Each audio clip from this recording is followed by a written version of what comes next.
ಅಖಿಲಾಂಡಕೋಟಿ ಬ್ರಹ್ಮಾಂಡ ನಾಯಕ ರಾಜಾಧಿರಾಜ ಯೋಗಿ ರಾಜ ಪರಬ್ರಹ್ಮ ಶ್ರೀ ಸಚ್ಚಿದಾನಂದ ಸದ್ಗುರು ಸಾಯಿನಾಥ್ ಮಹಾರಾಜ್ ಕಿ ಜೈ. ಗುರುವಿನ ಪಾದಾರವಿಂದಗಳಿಗೆ ವಂದಿಸುತ್ತಾ ನಮಸ್ತೆ ಸ್ನೇಹಿತರೆ, ನಾವು ಮಾಡುವ ಪ್ರತಿ ಪ್ರಾರ್ಥನೆ ಆಗಿರ್ಬೋದು, ಪೂಜೆ ಆಗಿರ್ಬೋದು, ಭಗವಂತನ ಜಪ ಆಗಿರ್ಬೋದು, ಅವರ ಆರಾಧನೆ ಆಗಿರ್ಬೋದು, ಅವರ ಜೊತೆಗೆ ನಾವು ಮಾತನಾಡುವ ಪ್ರತಿಯೊಂದು ಮಾತುಗಳಾಗಿರ್ಬೋದು ಬಾಬಾ ಕೇಳಿಸ್ಕೊಳ್ತಾರ. ಹಾಗೆ ನಾವು ಕೇಳಿಕೊಳ್ಳುವ ಯಾವುದೇ ಕೋರಿಕೆಗಳಾಗಿರ್ಬೋದು ಬಾಬಾ ಕೇಳಿಸಿಕೊಳ್ಬೇಕು. ಹಾಗೆ ನಮಗೆ ಪ್ರತಿಸ್ಪಂದಿಸಬೇಕು. ನಮ್ಮ ಎಲ್ಲ ಇಚ್ಛೆಗಳು ಈಡೇರಬೇಕು. ಕಷ್ಟ ದುಃಖಗಳು ದೂರವಾಗಬೇಕು. ಹಾಗೆ ಬಾಬಾ ನಮ್ಮ ಪ್ರತಿ ಸಂದರ್ಭದಲ್ಲೂ ನಮ್ಮ ಜೊತೆಗೆ ಇರಬೇಕು. ಹಾಗೆ ನಾವು ಯಾವುದೇ ಸಮಸ್ಯೆಯ ಸುಳಿಗೆ ಸಿಕ್ಕಾಗ ಅವರು ನಾವು ಕೂಗಿದ ತಕ್ಷಣ ಬರಬೇಕು, ಕೇಳಿದ್ದನ್ನೆಲ್ಲ ಬಾಬಾ ಕೊಡಬೇಕು ಅನ್ನುವ ಭಾವ ಅಂದರೆ ಆಸೆ ಪ್ರತಿಯೊಬ್ಬರ ಮನದಲ್ಲೂ ತುಂಬಿದೆ ಅಲ್ವಾ. ಹಾಗೆ ಕೆಲವೊಮ್ಮೆ ನಾವು ಹೀಗೂ ಅಂದ್ಕೊಳ್ತೀವಿ, ನಾವು ಕೇಳಿದ್ದನ್ನೆಲ್ಲ ಕೊಡುವುದಕ್ಕಾಗಿ ಬಾಬಾ ಇದ್ದಾರೆ ಅನ್ನುವ ದೃಢ ನಿರ್ಧಾರದ ಮನಸ್ಥಿತಿ ಇದ್ರೆ ಎಷ್ಟು ಚೆನ್ನಾಗಿರುತ್ತೆ ಅಲ್ವಾ. ಅದೇ ರೀತಿಯ ಒಳ್ಳೆಯ ಉದ್ದೇಶ ಕರ್ಮಗಳ ಯೋಚನೆಯಿಂದ ನಾವು ಏನನ್ನ ಕೇಳಿದ್ರು ಬಾಬಾ ನಮಗೆ ಕೊಡ್ತಾರೆ ಸ್ನೇಹಿತರೆ. ನಾವು ನಮಗಾಗಿ, ನಮ್ಮ ಒಳಿತಿಗಾಗಿ ಕೇಳ್ತಾ ಇದ್ದೀವಿ, ನಮ್ಮ ಮಕ್ಕಳ ಭವಿಷ್ಯಕ್ಕಾಗಿ ಕೇಳ್ತಾ ಇದ್ದೀವಿ, ನಮ್ಮ ಕುಟುಂಬದ ಉದ್ಧಾರಕ್ಕಾಗಿ ಕೇಳ್ತಾ ಇದ್ದೀವಿ. ಬೇರೆಯವರಿಗೆ ಕೆಟ್ಟದನ್ನ ಬಯಸ್ತಾ ಇಲ್ಲ. ಬೇರೆಯವರ ನಾಶಕ್ಕಾಗಿ ನಾವು ಯಾವುದೇ ರೀತಿ ಪ್ರಾರ್ಥನೆಯನ್ನ ಬಾಬಾರವರಲ್ಲಿ ಮಾಡ್ತಾ ಇಲ್ಲ. ಅಂದ್ರೆ ಖಂಡಿತ ಬಾಬಾ ನಾವು ಕೇಳಿದ್ದನ್ನ ಕೊಟ್ಟೆ ಕೊಡ್ತಾರೆ ಸ್ನೇಹಿತರೆ. ಒಳ್ಳೆಯ ಭಾವದ ಕರ್ಮಕ್ಕೆ ತಾನೇ ಬಾಬಾ ಒಲಿಯೋದು. ಸಂಕಲ್ಪ ದೃಢವಾಗಿದ್ದಾಗ ಅದಕ್ಕೆ ಖಂಡಿತ ಫಲ ಸಿಗತ್ತೆ. ಅದೇ ಈ ಪ್ರಪಂಚದಲ್ಲಿ ಅತ್ಯಂತ ಸುಲಭವಾಗಿ ಸಿಗುವ ವಸ್ತುಗಳು ಕೂಡ ಇದಾವೆ. ಅದರಲ್ಲಿ ಒಂದು ನಕಾರಾತ್ಮಕತೆ. ಇದು ಯಾವ ರೀತಿಯಲ್ಲಾದ್ರೂ ನಮಗೆ ಸಿಗತ್ತೆ ಸ್ನೇಹಿತರೆ. ನಾವು ನೋಡುವ ನೋಟದಲ್ಲೂ ಕೂಡ ನಕಾರಾತ್ಮಕತೆಯ ಭಾವವನ್ನ ಹೇರ್ಕೊಳ್ತೀವಿ.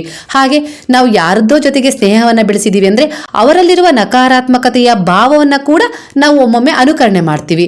ನಾವು ಯಾವುದೋ ಒಂದು ಜಾಗದಲ್ಲಿ ಕೆಲಸ ಮಾಡ್ತಾ ಇದೀವಿ ಅಂದಾಗ ಅಲ್ಲೂ ಕೂಡ ಕೆಲವರು ನಮ್ಮ ಜೊತೆಗೆ ಕೆಲಸ ಮಾಡೋ ಜನರು ಇರ್ತಾರಲ್ವಾ, ನಕಾರಾತ್ಮಕತೆಯ ಭಾವಕ್ಕೂ ಕೂಡ ನಾವು ಕೆಲವೊಮ್ಮೆ ಒಳಗಾಗ್ತೀವಿ ಸ್ನೇಹಿತರೆ. ಯಾಕಂದ್ರೆ ಎಲ್ಲಾ ಜನರು ಒಂದೇ ರೀತಿ ಇರಲ್ಲ. ಕೆಲವರು ನೆಗೆಟಿವ್ ಆಗಿಯೇ ಯೋಚಿಸ್ತಾ ಇರ್ತಾರೆ. ಯಾವಾಗ್ಲೂ ಅವರಲ್ಲಿ ನಕಾರಾತ್ಮಕತೆ ಅನ್ನೋದೇ ತುಂಬಿರುತ್ತೆ. ಈಗ ನಾವ್ ಏನಾದ್ರೂ ಬಿದ್ವಿ ಅಂದ್ರೆ, ಅಯ್ಯೋ ನೀನ್ ಬಿದ್ಬಿಟ್ಯಾ, ನಿನಗೆ ಕೆಟ್ಟದಾಗ್ಬಿಡತ್ತೆ ಬಿಡು, ಆ ಗಾಯ ಆಯ್ತಾ, ಅಯ್ಯೋ ಆ ಗಾಯ ಸೆಪ್ಟಿಕ್ ಆಗುತ್ತೆ, ಅದಕ್ಕೆ ಇಂಜೆಕ್ಷನ್ ತಗೊಳ್ಬೇಕು, ಇಲ್ಲ ಅಂದ್ರೆ ಅದು ಕ್ಯಾನ್ಸರ್ ಆಗುತ್ತೆ, ಆ ಕಾಯಿಲೆ ಬರುತ್ತೆ ಅಂತ ಹೇಳಿ ಈ ರೀತಿಯಾಗಿ ಹೆದರಿಸುವ ನಕಾರಾತ್ಮಕತೆಯನ್ನು ತುಂಬ್ತಾರೆ.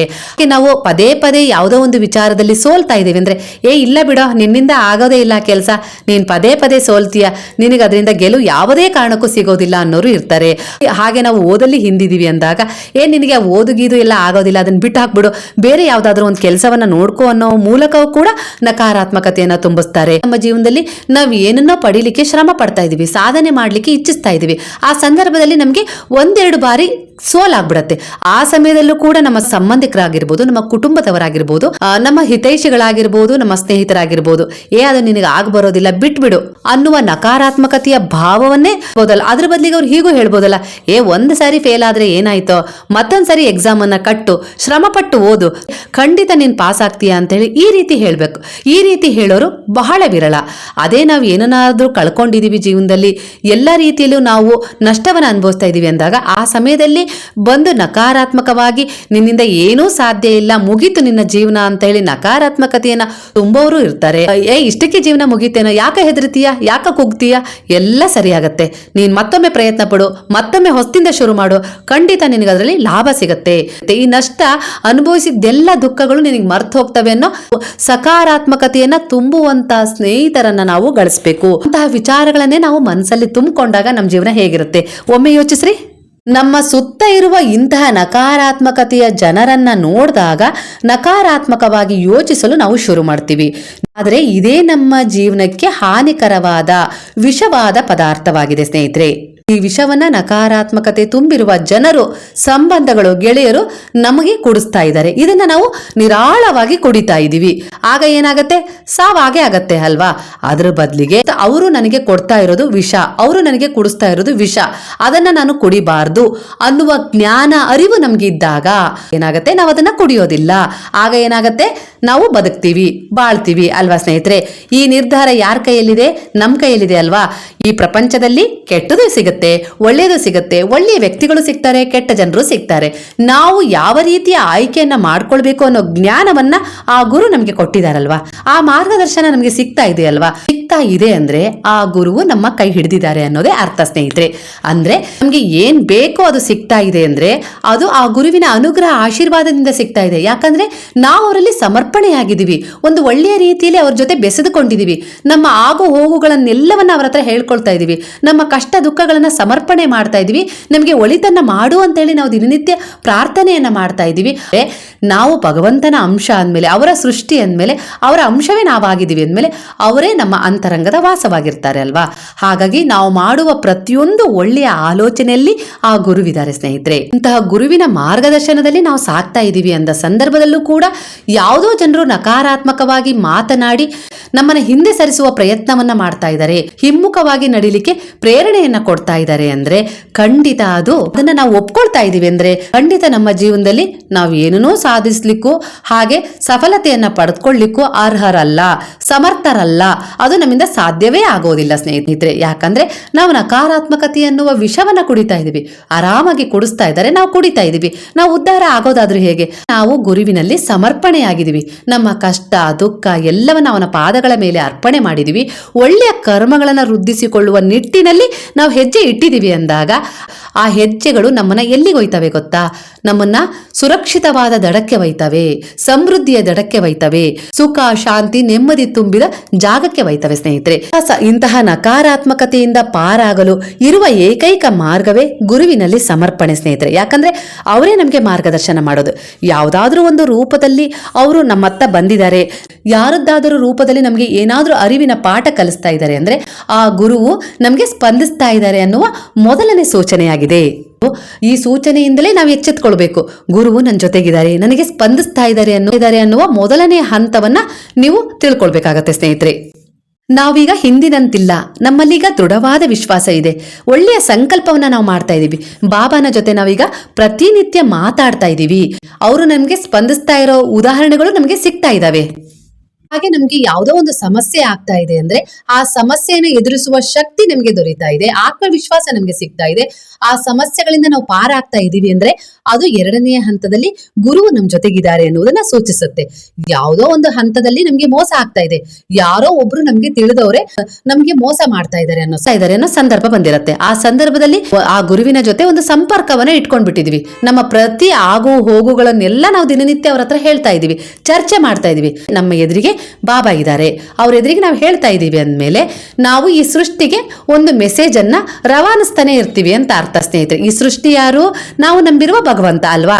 ಅವರು ನಮ್ಮ ಸೃಷ್ಟಿಗೆ ಕಾರಣರಾಗಿದ್ದಾರೆ ಅಂದ್ರೆ ಅವರ ಅಂಶವೇ ನಾವಾಗಿದ್ದೀವಿ ಅಂದ್ಮೇಲೆ ನಾವು ಪ್ರತಿನಿತ್ಯ ನಾವು ಏನನ್ನ ಒಳ್ಳೆ ರೀತಿಯಲ್ಲಿ ಮಾತಾಡ್ತೀವೋ, ಸಮರ್ಪಣೆಯನ್ನ ಮಾಡ್ತೀವೋ ಅದೆಲ್ಲವೂ ಹೋಗಿ ಅವರಿಗೆ ಸೇರ್ತಾ ಇರತ್ತೆ ಸ್ನೇಹಿತರೆ. ಈ ರೀತಿಯಾಗಿ ಮಾಡುವ ಚರ್ಚೆಗಳೆಲ್ಲವೂ ಅವ್ರ ಎದುರಿಗೆ ನಾವು ಏನ್ ಚರ್ಚೆ ಮಾಡ್ತೀವೋ ಅವೆಲ್ಲವನ್ನ ಕೂಲಂಕುಷವಾಗಿ ಪರಿಶೀಲನೆ ನಡೆಸ್ತಾ ಇರ್ತಾರೆ ಆ ಗುರು. ಆ ಸಮಯದಲ್ಲಿ ಏನಾಗುತ್ತೆ, ಯಾರೋ ನಮ್ಗೆ ಮೋಸ ಮಾಡ್ಲಿಕ್ಕೆ ಬಂದಿದ್ದಾರೆ ಅಂದ್ರೆ ಆ ಮೋಸದಿಂದ ನಮ್ಗೆ ಹಿಂದೆ ಸರಿಲಿಕ್ಕೆ ಗುರುವು ಸಹಾಯ ಮಾಡ್ತಾರೆ. ಆ ಕ್ಷಣ ನಮ್ಗೆ ಅನಿಸ್ಬೋದು, ಅಯ್ಯೋ ನಾನು ಈ ಜಾಗದಲ್ಲಿ ಹಣ ಹೂಡಿಕೆ ಮಾಡಿದ್ರೆ ತುಂಬಾ ಒಳ್ಳೆ ಲಾಭ ಬರುತ್ತೆ ಅಂತ ಹೇಳಿ ನನ್ನ ಸ್ನೇಹಿತ ಹೇಳಿದ್ದ, ಆದ್ರೆ ಯಾಕೆ ನನಗೆ ಬಾಬಾ ಅದಕ್ಕೆ ಅನುವು ಮಾಡ್ಕೊಡ್ಲಿಲ್ಲ ಅಂತ ಹೇಳಿ ನೀವು ಪ್ರಶ್ನೆ ಮಾಡ್ಕೊಳ್ಬಹುದು. ಅದೇ ನಿಮ್ಗೆ 4 ತಿಂಗಳಾದ್ಮೇಲೆ ಗೊತ್ತಾಗತ್ತೆ ಅದು ಮೋಸ ಅಂತ ಹೇಳಿ. ಅವಾಗ ನೀವೇನ್ ಅನ್ಕೊಳ್ತೀರಾ ಹೇಳ್ರಿ? ಅಯ್ಯೋ ಬಾಬಾ ನೀನ್ ಎಷ್ಟು ದಯಾಮಯ, ಕರುಣಾಮಯ, ಪ್ರೇಮಮಯ, ಆ ಸಮಸ್ಯೆಯಿಂದ, ಆ ಕಷ್ಟದಿಂದ, ಆ ವಂಚನೆಯಿಂದ ನನ್ನನ್ನು ಪಾರ್ ಮಾಡಿಬಿಟ್ಟಿಯಲ್ಲಪ್ಪ ಅಂತೇಳಿ ನಾವು ಕೃತಜ್ಞತೆಯನ್ನ ಸಲ್ಲಿಸ್ತೀವಲ್ವಾ ಸ್ನೇಹಿತರೆ. ಇಲ್ಲೇ ತಿಳ್ಕೊಡ್ರಿ, ನಮಗೆ ತಿಳಿಯದ್ದು ಆ ಗುರುವಿಗೆ ತಿಳಿದಿದೆ. ಅಂದ್ರೆ ನಾವು ಗುರುವಿನಲ್ಲಿ ಸಮರ್ಪಣಾ ಭಾವವನ್ನು ಹೊಂದಿದೀವಿ ಅಂದ್ರೆ ಅವರು ನಮ್ಮ ಪೂರ್ಣ ಪ್ರಮಾಣದ ಜವಾಬ್ದಾರಿಯನ್ನ, ಭಾರವನ್ನ ತಗೊಂಡಿರ್ತಾರೆ. ಹೇಳಿದ್ದೇ ಅದಲ್ವಾ, ನೀನು ನಂಬಿಕೆ ಇಟ್ಟು ನನ್ನ ಪಾದಗಳಲ್ಲಿ ಸಮರ್ಪಣೆಯಾದ್ರೆ ನಿನ್ನ ಪೂರ್ಣ ಪ್ರಮಾಣದ ಭಾರವನ್ನ, ಅದು ನೀಚಾತಿ ನೀಚ ಪಾಪಗಳದ್ದೇ ಆಗಿರಲಿ, ಯಾವುದೇ ರೀತಿಯ ಕರ್ಮಗಳದ್ದೇ ಆಗಿರಲಿ, ಆ ಭಾರಗಳನ್ನ ನಾನು ಹೊರ್ತೀನಿ, ನಿನಗೆ ನೀನು ಬೇಕಾದ ಜೀವನವನ್ನ ಕೊಡ್ತೀನಿ ಅಂತ ಹೇಳಿದ್ದಾರೆ ಸ್ನೇಹಿತರೆ. ಆ ಜೀವನವನ್ನ ಕೊಡೋದಕ್ಕಿಂತ ಮೊದಲು ಅವರು ನಮ್ಮನ್ನ ಪರೀಕ್ಷೆಗೆ ಒಳಪಡಿಸ್ತಾರೆ. ಯಾವ ರೀತಿಯ ಪರೀಕ್ಷೆಗಳನ್ನ ನಮ್ಮ ಎದುರಿಗೆ ಇಡ್ತಾರೆ ಇಡ್ತಾರೆ ಅಂದ್ರೆ ಯಾಕಂದ್ರೆ ಅವರೊಬ್ಬ ಗುರುವಾಗಿದ್ದಾರೆ, ಪರೀಕ್ಷೆಗಳನ್ನ ಇಡ್ಲೇಬೇಕಾಗತ್ತೆ. ಅವರು ನಮ್ಮ ಕರ್ಮಗಳನ್ನ ಒಳ್ಳೆಯ ರೀತಿಯಲ್ಲಿ ವೃದ್ಧಿಸ್ತಾರೆ. ಪ್ರಾಣಿ ಪಕ್ಷಿಗಳಿಗೆ, ನಿಸ್ಸಹಾಯಕರಿಗೆ ಸೇವೆ ಮಾಡುವ ದಯೆಯನ್ನ ಕಲಿಸ್ತಾರೆ, ಕರುಣೆಯನ್ನ ಕಲಿಸ್ತಾರೆ, ಪ್ರೇಮವನ್ನ ಕಲಿಸ್ತಾರೆ ಸ್ನೇಹಿತರೆ. ಈ ರೀತಿಯಾಗಿ ನಾವು ನಮ್ಮನ್ನ ಬದಲಾಯಿಸ್ಕೊಳ್ಳಿಕ್ಕೆ ಶುರು ಮಾಡ್ತೀವಿ 3ನೇ ಹಂತದಲ್ಲಿ. ಆಗ ಹಾಗಲ್ಲ, ಎಲ್ಲದೂ ನನಗೇ ಬೇಕು ಅಂತಿದ್ವಿ. ಮನೆಯಲ್ಲಿ 10 ರೊಟ್ಟಿ ಇದ್ರೆ ಅಯ್ಯೋ ಅದು ನಂಗೆ ಸಂಜೆಗಾಗತ್ತೆ, ಮಧ್ಯಾಹ್ನಕ್ಕಾಗತ್ತೆ, ನಾಳೆಗಾಗತ್ತೆ ಅಂತೇಳಿ ಎತ್ತಿಡ್ತಿದ್ವಿ. ಒಂದೊಂದ್ಸರಿ ಅದು ಮರ್ತು ಹೋಗಿ ರೊಟ್ಟಿ ಕೂಡ ಬೂಸ್ಟ್ ಬಂದು ಅದನ್ನ ಒಗಾಸ್ಬಿಟ್ಟಿದೀವಿ ಎಷ್ಟೋ ಸರಿ ಅಲ್ವಾ ಸ್ನೇಹಿತರೆ. ನಾವೀಗ ಏನ್ ಅನ್ಕೊಂಡಿದ್ವಿ, 10 ರೊಟ್ಟಿ ಮಾಡಿದ್ವಿ ಅಂದ್ರೆ ಅದರಲ್ಲಿ 2 ರೊಟ್ಟಿಗಳನ್ನಾದ್ರೂ ದಾನದ ರೂಪದಲ್ಲಿ ಕೊಡೋಣ. ಇದರಿಂದ ನನ್ನ ಒಳ್ಳೆಯ ಕರ್ಮ ವೃದ್ಧಿ ಆಗತ್ತೆ, ಇದರಿಂದ ನನ್ನ ಮಕ್ಕಳ ಭವಿಷ್ಯ ಒಳ್ಳೇದಾಗತ್ತೆ, ನಮ್ಮ ಕುಟುಂಬಕ್ಕೆ ಪುಣ್ಯ ಸಿಗತ್ತೆ, ಪುಣ್ಯ ಪ್ರಾಪ್ತಿಯಾಗುವ ದಾರಿಯನ್ನ ನಾವು ಆಯ್ಕೆ ಮಾಡ್ಕೊಳ್ತಿದ್ದೀವಿ ಅಂದ್ರೆ 4ನೇ ಹಂತದಲ್ಲಿ ಆ ಗುರುವು ನಮಗೆ ಸಹಾಯ ಮಾಡ್ತಾ ಇದ್ದಾರೆ. ಯಾವ ರೀತಿ ಅಂದ್ರೆ ನಮ್ಮಲ್ಲಿ ದಯೆ, ಕರುಣೆ, ಪ್ರೇಮವನ್ನ ಉತ್ಪತ್ತಿ ಮಾಡ್ತಾ ಇದ್ದಾರೆ. ಇದು ಕೂಡ ಆ ಗುರುವು ನಮ್ಮ ಜೊತೆಗಿರುವ ಸೂಚನೆಯಾಗಿದೆ ಸ್ನೇಹಿತರೆ. ಅಂದ್ರೆ ನಾವು ಗುರುವಿನಲ್ಲಿ ಸಮರ್ಪಣೆಯಾಗಿದ್ದೀವಿ, ಪೂಜೆ ಮಾಡ್ತಾ ಇದ್ದೀವಿ ಅಂದ ತಕ್ಷಣ ಆ ಗುರುವು ನಮ್ಮನ್ನ ಈ ರೀತಿಯಾಗಿ ಒಂದೊಂದೇ ಹಂತದಲ್ಲಿ ಕೈ ಹಿಡಿತಾರೆ ಅನ್ನೋದಕ್ಕೆ ಈ ಸೂಚನೆ ಆಗಿದಾವೆ. ಅಂದ್ರೆ ಇದಕ್ಕೆಲ್ಲ ಕಾರಣ ಏನಿದೆ ಅಂದ್ರೆ ನಮ್ಮ ಶ್ರಮ ಸ್ನೇಹಿತರೆ. ಶ್ರಮ ಪಡದೆ ಇಲ್ಲಿ ಏನೂ ಸಿಗೋದಿಲ್ಲ. ನಾವು ಯಾವ ರೀತಿ ಶ್ರಮ ಪಡ್ತಾ ಇದ್ದೀವಿ, ಈಗ ಭಗವಂತನಲ್ಲಿ ಆ ಗುರುವಿನಲ್ಲಿ ಸಮರ್ಪಣೆಯಾಗುವ ಶ್ರಮವನ್ನ ಪಡ್ತಾ ಇದ್ದೀವಿ. ಅಂತಹ ದೃಢವಾದ ಸಂಕಲ್ಪವನ್ನ ನಾವು ಬಾಬಾನಲ್ಲಿ, ಈ ಸೃಷ್ಟಿಯೇ ಆಗಿರುವ, ಈ ಬ್ರಹ್ಮಾಂಡವೇ ಆಗಿರುವ ಆ ಗುರುವಿಗೆ ನಾವು ಸಮರ್ಪಣೆಯಾದಾಗ, ಅಂದ್ರೆ ನಮ್ಮ ಒಳ್ಳೆಯ ದೃಢ ಸಂಕಲ್ಪದೊಂದಿಗೆ ಅವರಲ್ಲಿ ನಾವು ಬೇಡಿಕೆಗಳನ್ನ ಇಟ್ಟಾಗ ಖಂಡಿತವಾಗಿಯೂ ಆ ಬೇಡಿಕೆಗಳು ಈಡೇರ್ತವೆ ಸ್ನೇಹಿತರೆ. ನಮ್ಮ ಜೀವನದಲ್ಲಿ ಗೆಳೆಯರು ಅಂತ ಹೇಳಿ ನಮಗೆ ಸಿಕ್ಕೇ ಸಿಗ್ತಾರಲ್ವ ಸ್ನೇಹಿತರೆ. ಎಲ್ಲರೂ ಎಲ್ಲ ರೀತಿಯಲ್ಲೂ ನಮಗೆ ಸಹಾಯ ಮಾಡೋದಿಲ್ಲ. ಕೆಲವರು ನಮ್ಮನ್ನ ಸಮಯಕ್ಕೆ ಸರಿಯಾಗಿ ಉಪಯೋಗಿಸಿಕೊಳ್ಳುವ ಗೆಳೆಯರು ಸಿಗ್ತಾರೆ. ಹಾಗೆ ಕೆಲವರು ನಮಗೋಸ್ಕರ ಏನನ್ನಾದರೂ ಮಾಡುವ ಭಾವವನ್ನು ಹೊಂದಿರುವ ಗೆಳೆಯರು ನಮಗೆ ಸಿಗ್ತಾರೆ. ಅದೇ ರೀತಿ ಸ್ನೇಹಿತರೆ, ನಾವು ಕೂಡ ಆ ಭಗವಂತನಲ್ಲಿ ಇಡುವ ನಂಬಿಕೆ ಆಗಿದೆ. ಅಂದ್ರೆ ಆ ಗುರುವು ನಮ್ಮ ಜೊತೆಗಿದ್ದಾರೆ, ಭವಿಷ್ಯವನ್ನು ಅವರೇ ರೂಪಿಸ್ಕೊಡ್ತಾರೆ ಎನ್ನುವ ಸಮರ್ಪಣಾ ಭಾವವನ್ನು ನಾವು ಹೊಂದಿದಾಗ, ಅಂದ್ರೆ ನಮ್ಮ ಮಕ್ಕಳು ನಮ್ಮ ಮೇಲೆ ಎಷ್ಟು ವಿಶ್ವಾಸವನ್ನ ಇಟ್ಟು ನಡೀತಾ ಇರ್ತಾರೋ, ನಮ್ಮ ಅಪ್ಪ ಅಮ್ಮ ಇದ್ದಾರೆ, ಅವರಿಗೆ ನಮ್ಮ ಭವಿಷ್ಯದ ಬಗ್ಗೆ ಚಿಂತೆ ಇದೆ, ಅವರು ಎಲ್ಲವನ್ನ ನಮಗೆ ಮಾಡಿಕೊಡ್ತಾರೆ ಅನ್ನೋ ನಂಬಿಕೆಯಿಂದ ಅವರು ಎಷ್ಟು ನಿಶ್ಚಿಂತ ಭಾವದಿಂದ ದಿನನಿತ್ಯ ಇರ್ತಾರೋ ಅದೇ ರೀತಿಯ ಪ್ರಶಾಂತತೆ, ತಾಳ್ಮೆ ನಮ್ಮಲ್ಲಿರ್ಬೇಕು ಸ್ನೇಹಿತರೆ, ಆ ಗುರುವಿನ ಪ್ರತೀಕವಾಗಿ. ಆಗ ಮಾತ್ರ ಬಾಬಾ ನಮ್ಗೆಲ್ಲದನ್ನ ಕೊಡ್ತಾ ಹೋಗ್ತಾರೆ ಸ್ನೇಹಿತರೆ. ಖಂಡಿತವಾಗಿಯೂ ಬಾಬಾ ಕೊಡದೆ ಇರೋದು ಯಾವುದೂ ಇಲ್ಲ ಸ್ನೇಹಿತರೆ. ಯಾಕಂದ್ರೆ ನಮ್ಮ ನೀಚಾತಿ ನೀಚ ಪಾಪಗಳನ್ನೇ ನಾನು ತಗೊಳ್ತೀನಿ ಅನ್ನೋ ಭರವಸೆಯನ್ನ ಕೊಟ್ಟಿದ್ದಾರೆ. ಆ ಭರವಸೆಗಳಲ್ಲಿ ಅವರು ಇಂದಿಗೂ ಕೂಡ ಸಚೇತರಾಗಿದ್ದಾರೆ ಅಂದಮೇಲೆ ನಮ್ಗೆ ಒಳ್ಳೇದನ್ನ ಕೊಡದೆ ಇರ್ತಾರ ಸ್ನೇಹಿತರೆ? ಯೋಚನೆ ಮಾಡ್ರಿ. ಹಾಗಾಗಿ ನಾವು ಅದರ ಪ್ರತಿಯಾಗಿ ಅವ್ರಿಗೆ ಏನು ಕೊಡಬೇಕು ಅಂದರೆ, ಅವರು ನಮ್ಮ ಹತ್ರ ಏನು ಕೇಳ್ತಾರೆ, ನಾನು ನಿನಗೆ 1 ಕೋಟಿ ರೂಪಾಯಿದ ಕೆಲಸ ಕೊಡಿಸ್ತೀನಿ, ಮದುವೆ ಮಾಡಿಸ್ತೀನಿ, ಮಕ್ಕಳಾಗೋ ಭಾಗ್ಯವನ್ನು ಕೊಡ್ತೀನಿ, ನಿನ್ನ ಕುಟುಂಬವನ್ನು ಸುರಕ್ಷಿತವಾಗಿಡ್ತೀನಿ, ನೀನೇನು ಗಳಿಸ್ತೀಯೋ ಅದರಲ್ಲಿ ನನಗೆ ಅರ್ಧ ಕೊಡು ಅಂತ ಏನಾದರೂ ಕೇಳ್ತಾರಾ? ಮನುಷ್ಯರ ಥರ ಏನಾದರೂ ದುರಾಸೆ ಪಡ್ತಾರಾ? ಇಲ್ಲ ತಾನೇ. ಇಲ್ಲಿ ಹೇಗಾಗ್ಬಿಟ್ಟಿದೆ ಅಂದರೆ, ನಾವು ಯಾರಿಗೋ ಏನೋ ಒಂದು ಕೆಲಸವನ್ನು ಕೊಡ್ತೀವಿ ಅಂದರೆ ಒಂದು ದುರಾಸೆಯಿಂದನೇ ಕೊಡ್ತೀವಿ. ಒಂದು ವಸ್ತುವನ್ನು ಕೊಡ್ತಾ ಇದ್ದೀವಿ ಅಂದರೆ ಅದಕ್ಕೆ ಪ್ರತಿಯಾಗಿ ನಾವು ಅವರಲ್ಲಿ ಏನನ್ನಾದರೂ ಬಯಸುವ ಉದ್ದೇಶವನ್ನು ಹೊಂದಿರ್ತೀವಿ ಸ್ನೇಹಿತರೆ. ನಾವು ಯಾರಿಗೊಬ್ಬರಿಗೆ ಸಹಾಯ ಮಾಡ್ತೀವಿ ಅಂದ್ರೆ ನನಗೆ ಅವರಿಂದ ಮುಂದೆ ಸಹಾಯ ಆಗತ್ತೆ ಅನ್ನೋ ಒಂದು ಉದ್ದೇಶದಿಂದ ಮಾಡ್ತೀವಿ. ನಾನು ಅವ್ರಿಗೆ ಏನೋ ಕೊಡ್ತಾ ಇದ್ದೀನಿ ಅಂದ್ರೆ ಅವ್ರ ಹತ್ರ ನಾನು ಯಾವಾಗಲಾದ್ರೂ ಏನಾದರೂ ಇಸ್ಕೊಳ್ಬಹುದು ಅನ್ನೋ ಭಾವದಿಂದ ಕೊಡ್ತೀವಿ ಸ್ನೇಹಿತರೆ. ಆದ್ರೆ ಆ ಗುರುವಿಗೆ ನೀವು ಏನನ್ನ ಕೊಡ್ತೀರೋ ಖಂಡಿತವಾಗಿಯೂ ಅದಕ್ಕೆ ಪ್ರತಿಯಾಗಿ ಅವ್ರು ಏನೂ ಕೇಳೋದಿಲ್ಲ. ಅವ್ರು ಏನ್ ಕೇಳ್ತಾರೆ ಗೊತ್ತಾ? ಭಕ್ತಿಯನ್ನ ಕೇಳ್ತಾರೆ, ಒಳ್ಳೆಯ ಕರ್ಮಗಳನ್ನ ಕೇಳ್ತಾರೆ, ಒಳ್ಳೆಯ ಉದ್ದೇಶಗಳನ್ನ ಕೇಳ್ತಾರೆ. ಹಾಗೆ ದಾನ, ಧರ್ಮ, ಸೇವೆ, ಪ್ರಾಣಿ ಪಕ್ಷಿಗಳಲ್ಲಿ ದಯೆ, ಕರುಣೆ, ಪ್ರೇಮವನ್ನ ಹೊಂದು ಅಂತ ಕೇಳ್ತಾರೆ. ಇದು ಕೂಡ ಸ್ವಾರ್ಥದಿಂದ ಕೇಳ್ತಾ ಇಲ್ಲ, ಅವ್ರಿಗೆ ಬೇಕು ಅಂತ ಕೇಳ್ತಾ ಇಲ್ಲ. ಇದರಿಂದ ಅವ್ರಿಗೆ ಏನೂ ಲಾಭ ಸಿಗೋದಿಲ್ಲ. ಇದರಿಂದ ಲಾಭ ಸಿಗೋದು ನಮಗೆ ಸ್ನೇಹಿತರೆ, ನಮ್ಮ ಉದ್ಧಾರಕ್ಕೆ. ಅಂದ್ರೆ ನಮ್ಮಿಂದ ಒಳ್ಳೆಯ ಕರ್ಮಗಳನ್ನ ಮಾಡಿಸೋದ್ರಿಂದ ಗುರುವಾಗಿ ನಮ್ಮಿಂದ ಅವರು ಈ ರೀತಿಯ ಒಳ್ಳೆಯ ಕರ್ಮಗಳನ್ನ ಮಾಡಿಸುವ ಮನದ ಇಚ್ಛೆಯನ್ನ ನಮ್ಮಲ್ಲಿ ಮೂಡಿಸ್ತಾರಲ್ಲ, ಜಾಗೃತಗೊಳಿಸ್ತಾರಲ್ಲ, ಅದರಿಂದ ಏನಾಗತ್ತೆ, ನಮ್ಮ ಒಳ್ಳೆಯ ಕರ್ಮ ವೃದ್ಧಿ ಆಗತ್ತೆ. ಇದರಿಂದ ಏನಾಗತ್ತೆ, ನಾವೀಗೇನು ಕಷ್ಟ, ದುಃಖ, ಸಮಸ್ಯೆಗಳನ್ನ ಎದುರಿಸ್ತಾ ಇದೀವಲ್ವಾ, ಅಂದ್ರೆ ನಮ್ಮ ಪ್ರಾರಬ್ಧ ಕರ್ಮದ ಪ್ರಕಾರ, ಅಂದ್ರೆ ಹಿಂದಿನ ಜನ್ಮದ ಪ್ರಾರಬ್ಧ ಕರ್ಮದ ಪ್ರಕಾರ ನಾವಲ್ಲಿ ಏನು ಗಳಿಸಿಟ್ಟು ಬಂದಿದೀವಲ್ವಾ, ಸಂಚಿತ ಕರ್ಮ ಹೆಸರಲ್ಲಿ, ಅದರ ಪ್ರಕಾರವೇ ಅದು ಸ್ವಲ್ಪ ಸ್ವಲ್ಪ ನಮಗೆ ಸಿಗ್ತಾ ಇರತ್ತೆ, ಬಿಡುಗಡೆ ಆಗ್ತಾ ಇರತ್ತೆ. ಅಂದ್ರೂ ಒಳ್ಳೆಯದೇ ಆಗ್ಲಿ ಕೆಟ್ಟದೇ ಆಗ್ಲಿ ಅದು ನಮಗೆ ನಿರಂತರವಾಗಿ ಸಿಗುತ್ತೆ. ಅದರ ಪ್ರಕಾರವೇ ನಾವು ಈ ವರ್ತಮಾನದಲ್ಲಿ ದುಃಖ, ಕಷ್ಟ, ಮೋಸ ಎಲ್ಲದೂ ಸಿಗೋದು ಸ್ನೇಹಿತರೆ. ಅಂದ್ರೆ ನಾವು ಪ್ರಾರಬ್ಧ ಕರ್ಮದಲ್ಲಿ, ಅಂದ್ರೆ ಹಿಂದಿನ ಜನ್ಮದಲ್ಲಿ ಯಾರಿಗಾದ್ರೂ ಮೋಸವನ್ನ ಮಾಡಿದ್ವಿ ಅಂದ್ರೆ ಅದರ ಸರದಿ ಬಂದಾಗ ನಮ್ಗೆ ಇಲ್ಲಿ ನಮ್ಗೆ ಅದೇ ರೀತಿಯ ಫಲ ಸಿಗುತ್ತೆ. ನಾವು ಕೂಡ ಯಾರಿಂದನಾದ್ರೂ ವಂಚನೆಗೊಳಗಾಗ್ತೀವಿ ಸ್ನೇಹಿತರೆ. ಅದೇ ನಾವು ಗುರುವಿನಲ್ಲಿ ಸಮರ್ಪಣೆಯಾಗಿ ನನ್ನ ಪಾಪ ಕರ್ಮಗಳು ಏನೇ ಇದ್ರೂ ಒಮ್ಮೆ ನನ್ನನ್ನು ಕೃಪೆ ಮಾಡಿ ಕ್ಷಮಿಸು, ಪಶ್ಚಾತ್ತಾಪ ಪಟ್ಟು ನಿನ್ನಲ್ಲಿ ಸಮರ್ಪಣೆಯಾಗಿದ್ದೀನಿ ಅಂದಾಗ ಏನಾಗುತ್ತೆ ಅಂದರೆ ಬಾಬಾರವರು ನಮಗೆ ಒಳ್ಳೆಯ ಕರ್ಮದ ವೃದ್ಧಿಯನ್ನ ತೋರಿಸ್ತಾರೆ. ಹಿಂದಿನ ಜನ್ಮದಲ್ಲಿ ನಾವೇನು ಮಾಡಿಟ್ಟು ಬಂದಿರ್ತೀವಲ್ಲ ಸಂಚಿತ ಕರ್ಮದ ಹೆಸರಲ್ಲಿ ಕೆಟ್ಟ ಕರ್ಮವನ್ನ, ಅದನ್ನ ಪೂರ್ಣ ಪ್ರಮಾಣದಲ್ಲಿ ನಮಗೆ ಅನುಭವಿಸ್ಲಿಕ್ಕೆ ಬಿಡೋದಿಲ್ಲ ಸ್ನೇಹಿತರೆ. ಅಂದ್ರೆ 99% ಭಾಗವನ್ನ ಅವ್ರು ಅನುಭವಿಸ್ತಾರೆ, 1 ಭಾಗದ ಕರ್ಮವನ್ನ ನಮಗೆ ಅನುಭವಿಸ್ಲಿಕ್ಕೆ ಬಿಡ್ತಾರೆ ಸ್ನೇಹಿತರೆ. ಅಷ್ಟೊಂದು ಕರುಣಾಮಯಿ, ದಯಾಮಯಿ, ಪ್ರೇಮಮಯಿ ಗುರುವಾಗಿದ್ದಾರೆ ಸ್ನೇಹಿತರೆ. ಹಾಗಾಗಿ ಇದು ಕೂಡ 5ನೇ ಹಂತದಲ್ಲಿ ನಮಗೆ ಸಹಾಯ ಮಾಡುತ್ತೆ. ನಾನು ನಿನ್ನ ಜೊತೆಗಿದ್ದೀನಿ ಅನ್ನುವ, ನಾನು ನಿನ್ನ ಕೈ ಹಿಡಿದು ನಡೆಸ್ತಾ ಇದ್ದೀನಿ ಅನ್ನೋ ಸಂದೇಶವನ್ನ ಬಾಬಾ ನಮಗೆ ಕೊಡ್ತಾ ಇದ್ದಾರೆ ಸ್ನೇಹಿತರೆ. ಅಂದ್ರೆ ಯಾವುದೇ ರೀತಿ ಮೋಸ ಆಗ್ತಾ ಇದೆ ಅಂದ್ರೆ ಆ ಮೋಸದಿಂದ ನಮ್ಮನ್ನ ಪಾರ್ ಮಾಡ್ತಾರೆ. ಈಗ ನನಗೆ ತುಂಬಾ ಜನ ಕೆಲವು ಕಮೆಂಟ್ ಮಾಡ್ತಾರೆ, ನಾನು ಒಂದು ಹುಡುಗಿನ ಪ್ರೀತಿಸ್ತಾ ಇದ್ದೀನಿ, ನಾನು ಒಂದು ಹುಡುಗನನ್ನ ಪ್ರೀತಿಸ್ತಾ ಇದ್ದೀನಿ. ಹಾಗೆ ನನಗೆ ಪರ್ಸನಲ್ ಆಗೂ ಕೂಡ ಕೆಲವೊಂದು ಜನ ಫೋನ್ ಮಾಡ್ತಾರೆ, ನಾನು ಒಂದು ಹುಡುಗನ ಪ್ರೀತಿಸ್ತಾ ಇದ್ದೆ, ಅವನೀಗ ನನಗೆ ವಂಚನೆ ಮಾಡಿಬಿಟ್ಟ, ನಾನು ಏನು ಮಾಡಬೇಕು ಅಂತ ಹೇಳಿ ಕೆಲವರು ಕೇಳ್ತಾರೆ. ಹಾಗೆ ಏನು ಮಾಡ್ತಾರೆ, ನನ್ನ ಅಣ್ಣ ಅಂತ ಹೇಳಿ ಒಂದು ಹುಡುಗನನ್ನ ತುಂಬಾ ನಂಬಿದ್ದೆ, ಆದರೆ ನಮ್ಮ ಜಾತಿಯ ಕಾರಣ ಹೇಳಿ ಅವ್ರ ಮನೆಯಲ್ಲಿ ಏನೋ ಆ ಹುಡುಗಿನ ಮಾತಾಡಿಸ್ಬೇಡ, ಅವಳು ಕೀಳ್ ಜಾತಿ ಅಂತ ಹೇಳಿದ್ದಳು, ಅವಳನ್ನ ಮಾತಾಡಿಸ್ಬೇಡ, ಅವಳ ಜೊತೆ ಯಾವುದೇ ರೀತಿಯ ಅಣ್ಣ ತಂಗಿಯ ಸಂಬಂಧವನ್ನ ಇಟ್ಕೋಬೇಡ ಅಂತ ಹೇಳಿ ನಮ್ಮ ಮನೆಯಲ್ಲಿ ಹೇಳಿದ್ದಾರೆ. ಹಾಗಾಗಿ ನಾನು ನಿನ್ನನ್ನು ಮಾತಾಡ್ಸಲ್ಲ ಅಂತ ಹೇಳಿದಾರಂತೆ. ರೀತಿಯ ಭಾವಗಳು ಅಂದ್ರೆ ಭಾವಗಳು ವ್ಯಕ್ತವಾಗಿ ಕೆಲವರು ನಮ್ಮಿಂದ ದೂರ ಆಗ್ತಾರೆ ಅಂದ್ರೆ ಅದು ಕೂಡ ಆ ಗುರುವು ನಮಗೆ ಮಾಡ್ತಾ ಇರೋ ಒಳಿತೆ ಅಂತ ತಿಳ್ಕೊಬೇಕು ಸ್ನೇಹಿತರೆ. ಯಾಕಂದ್ರೆ ಅವರಿಂದ ನಮಗೆ ಮುಂದೆ ತೊಂದರೆ ಆಗೋದಿರತ್ತೆ, ಅದು ನಮಗೆ ಗೊತ್ತಿರಲ್ಲ, ಅವ್ರಿಗೆ ಗೊತ್ತಿರತ್ತೆ. ಹಾಗೆ ಯಾರನ್ನ ನಾವು ಪ್ರೀತಿಸ್ತಾ ಇದ್ದೀವಿ, ಅವ್ರು ನಮ್ಮಿಂದ ದೂರ ಆಗ್ತಾ ಇದ್ದಾರೆ ಅಂದ್ರೆ ಖಂಡಿತ ಅವರಿಂದ ನಮಗೆ ಏನೋ ಮುಂದೆ ಒಳ್ಳೇದಾಗೋದಿರೋದಿಲ್ಲ, ಕೆಟ್ಟದಾಗೋದಿರತ್ತೆ. ಹಾಗಾಗಿ ನಮ್ಗೆ ಅವರು ದೂರ ಆಗ್ತಾರೆ, ದೂರ ಮಾಡಿದ್ದಾರೆ ಗುರು ಅಂತೇಳಿ ನಾವು ಅನ್ಕೊಳ್ಬೇಕು ಸ್ನೇಹಿತರೆ. ಅದಕ್ಕಿಂತ ಉತ್ತಮವಾದದ್ದೇ ನಮಗೆ ಸಿಗತ್ತೆ ಭವಿಷ್ಯದಲ್ಲಿ ಅನ್ನೋ ನಂಬಿಕೆ, ಸಕಾರಾತ್ಮಕ ಆಲೋಚನೆಯೊಂದಿಗೆ ನಾವು ಇರಬೇಕು. ದುಃಖ ಆಗತ್ತೆ, ಪ್ರೀತಿ ಮಾಡಿದ ವಸ್ತು ಕಳೆದೋದಾಗ ದುಃಖ ಆಗತ್ತೆ, ನಿಜ, ಇಲ್ಲ ಅಂತಲ್ಲ. ಆದರೆ ಈಗ ಗುರುವಿನಲ್ಲಿ ಸಮರ್ಪಣೆಯಾಗಿದ್ದೀವಿ ಅಂದ್ರೆ ಮುಂದೆ ಆ ವ್ಯಕ್ತಿಯಿಂದ ಆಗೋ ಅನಾಹುತವನ್ನ ಇಲ್ಲೇ ತಪ್ಪಿಸ್ಬಿಡ್ತಾರೆ.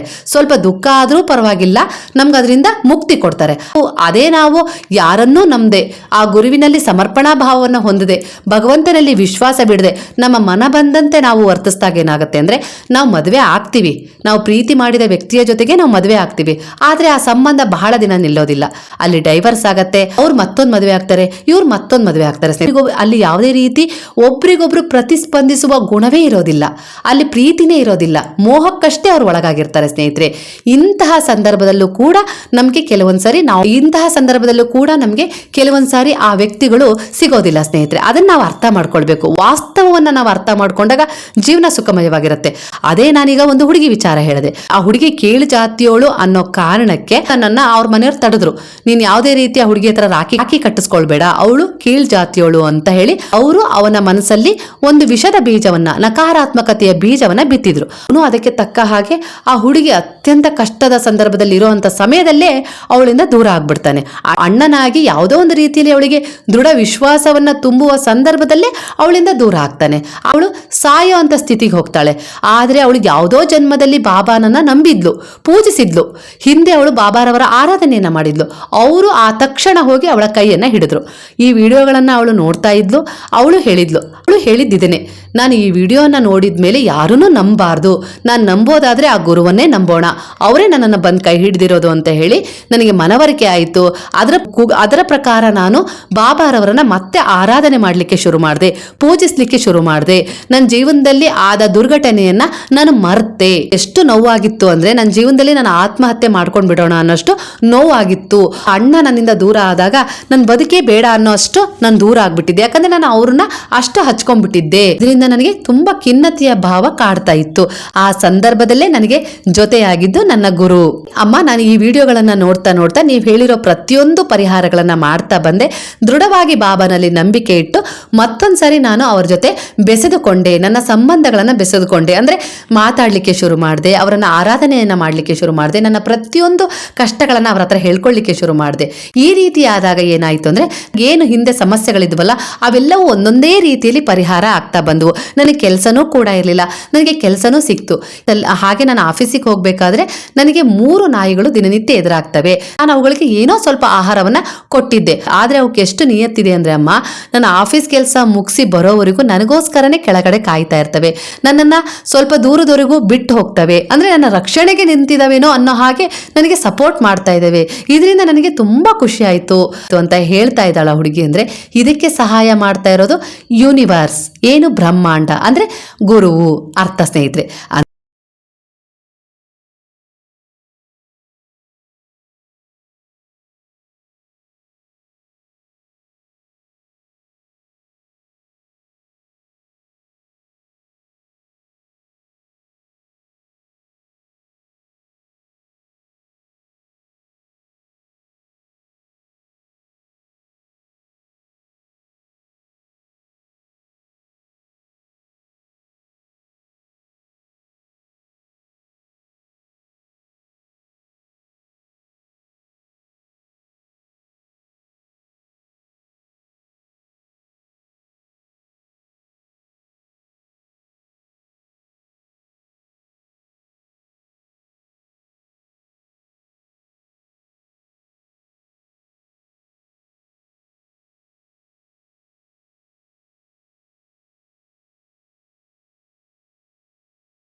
ಅಂದ್ರೆ ನಾವು ಕೆಲವೊಂದು ಕ್ಲಾಸಸ್ಗಳನ್ನ ತಗೊಳ್ತಾ ಇದೀವಿ. ಯೂನಿವರ್ಸ್ ಬ್ರಹ್ಮಾಂಡಕ್ಕೆ ನಾವು ಮೆಸೇಜ್ಗಳನ್ನ ಕಳಿಸಿದಾಗ ಅದು ನಮಗೆ ರಿಪ್ಲೈ ಮಾಡುತ್ತೆ ಅಂತ ಹೇಳಿ ನಾವು ಅನ್ಕೊಳ್ತೀವಿ. ಆದ್ರೆ ನಾವು ದೈವಿಕ ಮನೋಭಾವವನ್ನ ಹೊಂದಿದಾಗ, ಸಾತ್ವಿಕ ಆಧ್ಯಾತ್ಮಿಕ ದಾರಿಯಲ್ಲಿ ನಾವು ಸಾಗಬೇಕಾದ್ರೆ ಅಂದ್ರೆ ಅದಕ್ಕೊಂದು ಹೆಸರನ್ನ ಕೊಡ್ತೀವಿ ನಾವು. ಅದೇ ದೇವರು, ಅದೇ ಭಗವಂತ, ಅದೇ ಈ ಸೃಷ್ಟಿ ಸ್ನೇಹಿತರೆ. ಪುಸ್ತಕಗಳ ಮೂಲಕ, ಯಾರೋ ರೇಖಿ ಕ್ಲಾಸ್ಗಳ ಮೂಲಕ ನಮಗೆ ಟೀಚ್ ಮಾಡ್ತಾ ಇದ್ದಾರೆ ಅಂದಾಗ ನಾವು ಅದನ್ನ ತನಗೆ ಏನ್ ಹೆಸರು ಕೊಡ್ತೀವಿ? ಯೂನಿವರ್ಸ್, ಬ್ರಹ್ಮಾಂಡ ಅನ್ನೋ ಹೆಸರು ಕೊಡ್ತೀವಿ. ಬ್ರಹ್ಮಾಂಡವೇ ಭಗವಂತ, ಅದು ಸತ್ಯನೇ ಇಲ್ಲ ಅಂತಲ್ಲ. ಆದ್ರೆ ನಮಗೆ ಮೊದಲೇ ತಿಳಿದಿದೆ ಭಗವಂತನಲ್ಲಿ ನಾವು ಯಾವ ರೀತಿ ಸಮರ್ಪಣೆಯನ್ನು ಹೊಂದುತ್ತೀವೋ, ಆ ಗುರುವಿನಲ್ಲಿ ನಾವು ಯಾವ ರೀತಿ ವಿಶ್ವಾಸವನ್ನ ಇಡ್ತೀವೋ, ಯಾವ ರೀತಿಯ ಮಾತುಕತೆಗಳನ್ನ ಮಾಡ್ತೀವೋ, ಯಾವ ರೀತಿಯ ಒಂದು ಅವಿನಾಭಾವ ಸಂಬಂಧವನ್ನ ಬೆಸೆದುಕೊಳ್ತೀವೋ ಅದೇ ರೀತಿಯ ಫಲಗಳು ನಮಗೆ ಸಿಗ್ತವೆ ಅಂತ ಹೇಳಿ ನಮಗೆ ಗೊತ್ತಿದೆ. ಅದನ್ನ ನಾವು ಒಪ್ಕೊಳ್ಳಲ್ಲ. ಅದನ್ನ ನಾವು ಒಪ್ಕೊಳ್ಳೋದನ್ನ ಬಿಟ್ಟು ವಿಚಾರ ನಮಗೆ ಮೊದಲೇ ಗೊತ್ತಿದೆ. ಆದ್ರೆ ನಾವು ಇಲ್ಲಿ ದೃಢ ವಿಶ್ವಾಸವನ್ನ ಇಟ್ಕೊಳ್ಳದೆ ಕೆಲವೊಂದ್ಸರಿ ಏನ್ ಮಾಡ್ತೀವಿ, ಕೆಲವರು ಕ್ಲಾಸಸ್ಗಳನ್ನ ತಗೊಂಡು ಅಲ್ಲಿ ನಮಗೆ ಬ್ರಹ್ಮಾಂಡಕ್ಕೆ ಕನೆಕ್ಟ್ ಮಾಡುವ, ಯೂನಿವರ್ಸಿಗೆ ಕನೆಕ್ಟ್ ಮಾಡುವ ಒಂದು ಕೋಚಿಂಗ್ ಕ್ಲಾಸ್ಗಳನ್ನ ಕೊಡ್ತಾರೆ. ಅದ್ರ ಮೂಲಕ ನಾವು ಮತ್ತೆ ನಾವು ಹೋಗೋದೆಲ್ಲಿಗೆ? ಆ ಭಗವಂತನಡೆಗೆ ಸ್ನೇಹಿತರೆ. ಅಂದ್ರೆ ನಾವು ಅರ್ಥ ಮಾಡ್ಕೊಳ್ಬೇಕು, ಇಲ್ಲಿ ಎಲ್ಲವೂ ಸುಲಭವಾಗಿ ನಮಗೆ ಸಿಗುತ್ತೆ, ನಾವು ಅದನ್ನ ಹಣ ಕೊಟ್ಟು ಕೊಂಡ್ಕೊಳ್ಳೋ ಪ್ರಯತ್ನವನ್ನ ಮಾಡ್ತಾ ಇದ್ದೀವಿ ಅಂತ ಹೇಳಿ. ಅಂದ್ರೆ ಭಗವಂತನನ್ನ ನಾವು ಮನೆಯಲ್ಲಿರುವ ಭಗವಂತನೇ ಆಗಿರ್ಬೋದು, ನಮ್ಮ ತಂದೆ ತಾಯಿಗಳೇ ಆಗಿರ್ಬೋದು, ನಾವು ಮಾಡುವ ಒಳ್ಳೆ ಕರ್ಮಗಳೇ ಆಗಿರ್ಬೋದು, ಎಲ್ಲದರಲ್ಲೂ ನಮಗೆ ಒಂದು ವಿಶೇಷವಾದ ಫಲ ಸಿಗುತ್ತೆ. ಉದ್ದೇಶವನ್ನ ಹೊಂದೋದ್ರಿಂದ ನಮಗೆ ಒಳ್ಳೆಯ ಫಲಗಳು ಸಿಗ್ತವೆ. ಅದು ನಮಗೆ ಗೊತ್ತಿದೆ, ಅದು ನಮಗೆ ಸರಳವಾಗಿ ಸಿಗುತ್ತೆ. ಆದ್ರೆ ನಾವೇನ್ ಮಾಡ್ತಾ ಇದ್ವಿ? ದುಡ್ಡು ಕೊಟ್ಟು ಕೊಂಡ್ಕೊಂಡ್ರೇನೆ ನಮ್ಗದು ಒಳ್ಳೆಯದು. ಕ್ಲಾಸ್ಗಳನ್ನ ಅಟೆಂಡ್ ಮಾಡಿದಾಗಲೇ ನಮಗೆ ಅಲ್ಲಿ ಜ್ಞಾನ ಸಿಗೋದು. ಆ ಜ್ಞಾನದ ಮೂಲಕವೇ ನಾವು ಯೂನಿವರ್ಸ್ಗೆ ಕನೆಕ್ಟ್ ಆಗೋದು, ಬ್ರಹ್ಮಾಂಡಕ್ಕೆ ಕನೆಕ್ಟ್ ಆಗೋದು ಅಂತೇಳಿ ಹಣ ಕೊಟ್ಟು ನಾವು ಭಗವಂತನನ್ನ ಕೊಂಡ್ಕೊಳ್ತಾ ಇದೀವಿ ಸ್ನೇಹಿತರೆ. ನಾನಿಲ್ಲಿ ಯಾವುದನ್ನೂ ಅಲ್ಲಗಳಿತಾ ಇಲ್ಲ. ಅವರು ಕ್ಲಾಸಸ್ ಮಾಡ್ತಾ ಇದ್ದಾರೆ, ಅವ್ರ ಬಗ್ಗೆ ನಾನು ಯಾವುದೇ ರೀತಿ ಅಪಪ್ರಚಾರ ಮಾಡ್ತಾ ಇಲ್ಲ ಸ್ನೇಹಿತರೆ.